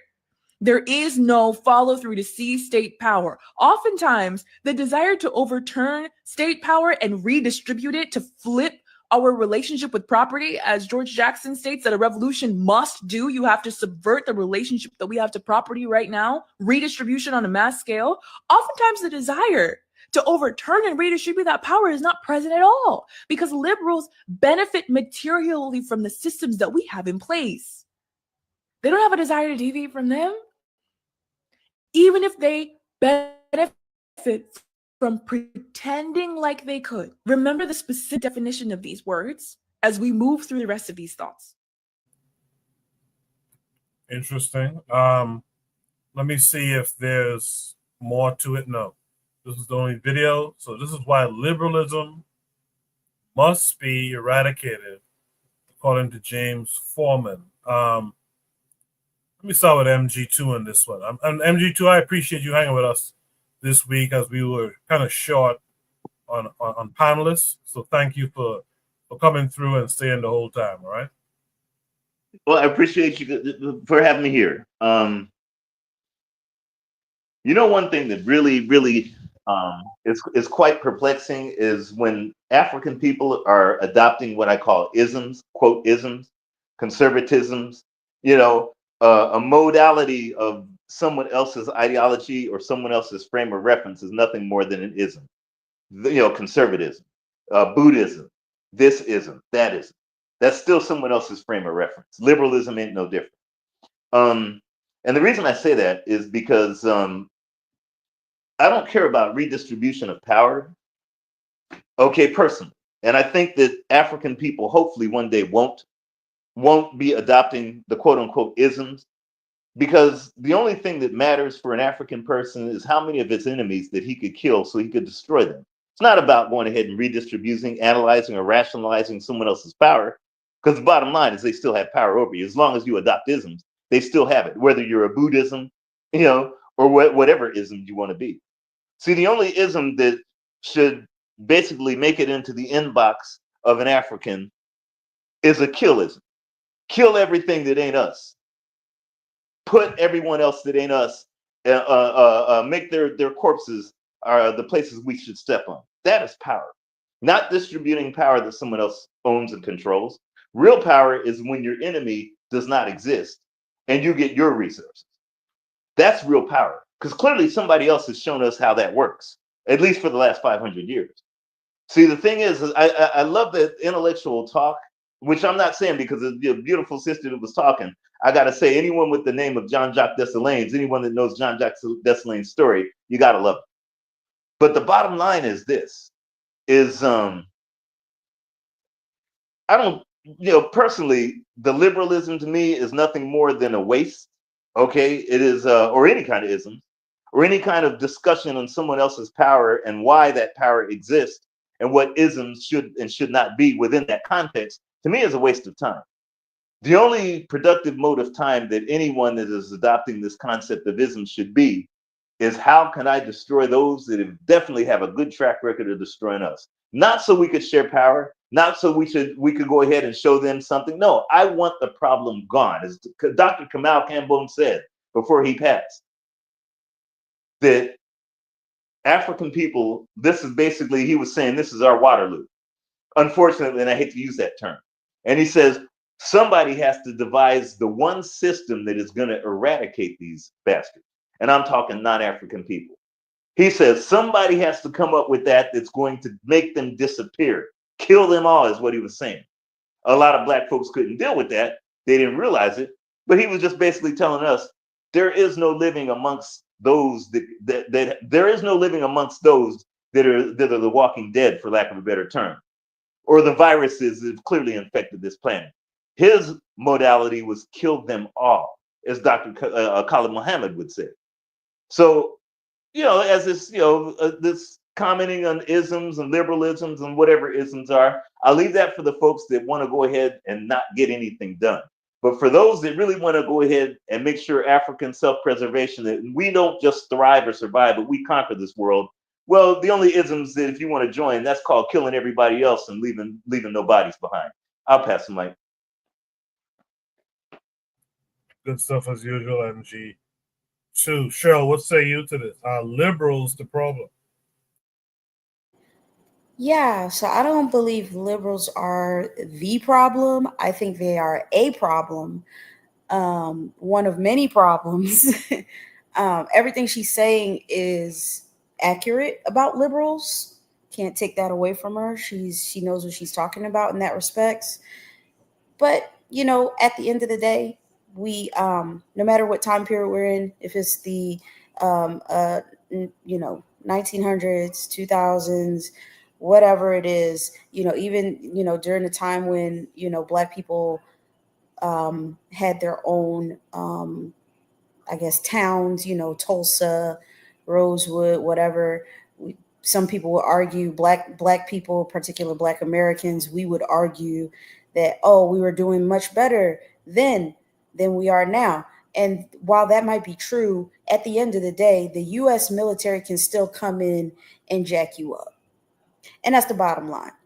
And if you are not using or trying to, your goal is not to have your own money. For instance, all the money we use it's got slave owners on it, so it doesn't matter how much success you think you have. At the end of the day, this isn't your nation, and that's what it always comes back to. So when I think in particular, that's where the whole FBA thing comes into question, because they'll say things like, oh, well, if you leave America, you're fleeing, right? I'm kind of getting a little off topic off the liberal thing, but it kind of still goes into it, because we're talking about all of these, like a person said earlier, like all of these isms, but what's our end goal? It's not about fleeing. Africa is your land. Africa, some of their money is backed by France. Some of their money is backed by the US, the Britons, whatever. But at least you have people on the continent that are trying to get rid of those systems. You have some countries in Africa that are trying to expel, France. They're trying to get rid of their currency. They're trying to get rid of their language and all that. At least you have that. Yes, they have their confusions just like we do, but that's the starting point. All of this ism talk and this liberal stuff, I feel like it's not that it's a distracting point, but it's kind of like small stuff compared to what we're up against. And so I think, we need to really be focused on getting away from these people. Let white people have America. Let them have it. Why not? Let them have it, because if half of the Black American population just decided to up and leave and go back to Africa and do what we do, we start building. Start really building. Like with real like leaders like Kamal Kambon, Obadale Kambon, then we will be really a force. So I just let the white people just let them have their thing. And it's not giving up, because it was never your land to begin with. Even when you had Tulsa and all of that, and you had all those thriving Black businesses and all of that, that's great, but it never really was yours, because if they could just come in and bomb it, it's not yours anyway. So all of this talk about liberals and all that, it's just to me, it's just like whatever, and I'll leave it there. I appreciate that, Cheryl. In the chat, Trigabi262 Plus says, and to be clear, there are different forms of liberals, and all of that can encompass the politics of America's political parties, settler colonies, or Europe's political parties. He goes on to say, so conservative in an American context is more classical liberal, same as the person they are counter to, the liberal of the so-called left. He says, I don't mind isms because we got Garveyism. But Garveyism is an attempt of modernizing the African mode of production, which is neither socialist or capitalist. He says, Black people have to understand that our frame of reference should not be European political science of any variety, but the thousands of years of us formulating governments and economies with no whites. Sister Ross says, from the oldest to the youths, coming forth from them female hosts. Trigger says, any political science from white peoples is incomplete, even communism. They can't create a system of collectivism and community without there being something that is missing. That's why I'm no communist, he says. Raw finishes that thought and says, it's our planet. With that said, Black Steel, you've seen and heard everything everyone else had to say. What say you to all of it? MG2 gonna get your channel shut down, bro. MG2 is gonna get the Bitter Medicine podcast shut down. That's all. But let me say, I want to address the actual point, right? Yes, liberals are the problem. They're not the problem, but they are a problem, right? And this is so funny because as everybody was talking, I remember the speech Dr. King had made from Birmingham jail. And he says that, the Negro's great stumbling block in his stride toward freedom is not the White Citizens Council or the Ku Klux Klan, but the white liberal who is more devoted to order than justice, who prefers a negative peace, which is the absence of tension, to a positive peace, which is the presence of justice, who constantly says, I agree with you in the goal you seek, but I cannot agree with your methods of direct action. So, and then Malcolm X says something similar to where the white liberal, the northern white liberal, is more racist than the white southerner. Because at least the white southerner is honest. He's in your face. He's directly. But these white liberals will smile in your face. They'll wear kente cloth on the floor of the U.S. Congress. But then what they'll do is they'll turn around and they'll vote to give more money to police forces. You know, they'll sit up here and they'll support increasing the police budget, right? So I honestly, I agree with the assessment, but the thing is that what do we do with this knowledge, right? Because the liberal class exists only to reinforce the status quo. You have the conservative who wants to conserve. The liberal wants to make adjustments to make those that are minorities or marginalized people to have them fit within the system. So the liberal wants more black cops, right? The liberal wants a new, you know, they don't mind having gay soldiers in the military, drop bombs on children in Africa and in the Middle East, right? So liberals are all about the appearance of good, right? But what makes them dangerous is that they put on a very nice front. And we start to see the limits of liberalism, right? And that's just social liberalism. Economic liberalism is a whole different story. We'll talk about that later. But overall, yes, they do. They are not the problem, no, but they are a problem because they attempt to keep the idea that you know, we can overcome, we can make changes or whatever. But yet the same thing is, you know, they're just going to continue the system as it is. I seen a meme, and it showed a American warplane with a gay flag on it and a Black Lives Matter sticker on it, and then the people being bombed were like, they said something. They say the next bombs are going to come from a woman president, and it really feels like they're making change in the world. Like that's kind of how I feel about this liberalism, right? The performative things they do, the way they take and a good example of that right now. What's the cracker name? Bernie Sanders. Bernie Sanders is a good example of that, right? Bernie Sanders is what some people would call the sheepdog, right? What he does, he takes the rage and the anger that many people feel, and what he does, he funnels that rage and that anger into the Democratic Party, where it dissipates and it doesn't do anything.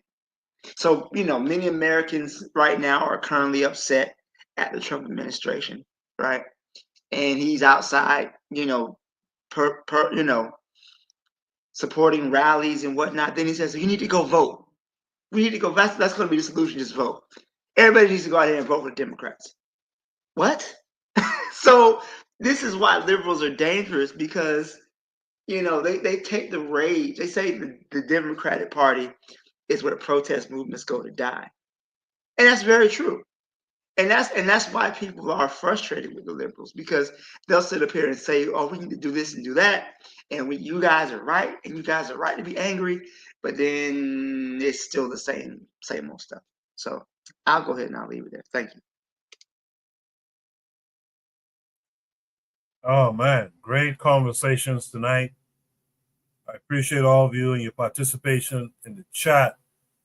Is there any last thoughts by anybody on the panel for this Shooter Breeze topic number 5 tonight?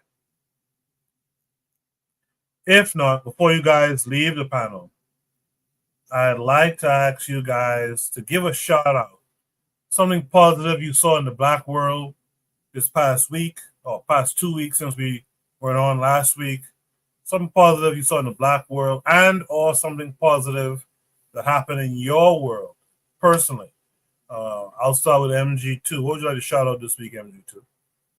Oh, first off and foremost, of course, the Sahel states, and especially Ibrahim Traore. He's become one of my favorites. I wish when I was, because he's half my age. I wish when I was that age, I was thinking, in terms of manhood like he is. But it's never too late. The thing is even more positive is this conversation. In terms of, what the thing is we have the ability to change the world. And when I say the world, I'm talking, it's our world. We were here first. We should have been the only ones here. Fortunately, I don't know how these other individuals that are not us ended up here, but they're here and they must leave, hopefully by our hand. The most important thing is to realize that irrespective of these other species that are out there, I don't call them people because they're not African. We have the ability, since we were the first to introduce the world to everything that the world is using, including fire and how to stand up and take a piss or how to snore. It was us who developed it, who invented it. We invented everything. Once we start to look in the mirror and say, wait a minute, all these other species are not even mortals. They're not even immortals. They're not even, the feces that you have in the toilet is more important than anything that is non-African walking on this planet. Once you get to that realization and you look in that mirror and you say, gosh, dog it. I mean, I can create anything. I can do anything. Anything that is not us is so immaterial, it means nothing. A fly has more importance. Once you do that, you could actually conquer the world. You could do anything you want. Anytime somebody tells you, oh, you can't this and because they're reactionary. And I'm glad that Black Steel brought that up earlier about the reactionary. Once we get out of that, a reactionary mindset, we'll do what our ancestors, whether it was Imhotep or whether it was McCoy or whether it was Garrett Morgan. It doesn't matter. We will start to create the future for ourselves and not reacting to a future that someone else has put in our face. I'll pass the mic. Thank you guys so much. And always enjoy listening to you guys. Appreciate you, MG2. Thank you very much. Cheryl stepped off, I guess. Trigger Happy 262 plus in the chat said my shouts out is to the Namibian president and Mahama. Mahama is doing some interesting things with the gold industry by kicking foreigners out, fighting corruption. But let's see how it pans out. He says the Namibian president is trying to recapture the oil and gas sector of her country. Yeah, shout out to all of them as well. Black Steel, what would you like to shout out this week? I think I saw a good interview that Traore had. I think it was with the Russia Times. I don't know if I posted it, but if I didn't, I'll put it in the chat. It's a really good interview. And he talks about how he was hurt when he heard what the Marine General Langley said. Black people got to realize that all skin folk ain't your kinfolk, right? Every Black person who looks like you is not for you. So I would just say shout out to Traore again. Good interview. If it's not already, if I didn't already post it, then I'll put it in the Discord. And shout out to you, Koku, for coming back here and doing this show every week, man. Even if we don't have a full house, you're here, and I appreciate everything you do, man. Yeah, thank you for that. My shout outs to all of you who come through as well, pretty much every week, if not every week, to help push these conversations. But my real shout out is to the two gentlemen, the young fella and the father that we discussed in tonight's show, Carmelo Anthony and the other brother whose name is slipping me right now, who took out that sheriff after his son was killed by cops. So shout out to them, man. You got you one. I appreciate that. Next week I'm traveling. I don't remember. I'm traveling back to New York. I don't remember if I'm reaching back here in the early evening, but I'll post and let you guys know if we have a show next week or not. If not, I'll be back the week after. But in any event, man, be the best African you guys can be. And we'll talk again in the near future. You guys take care. Peace.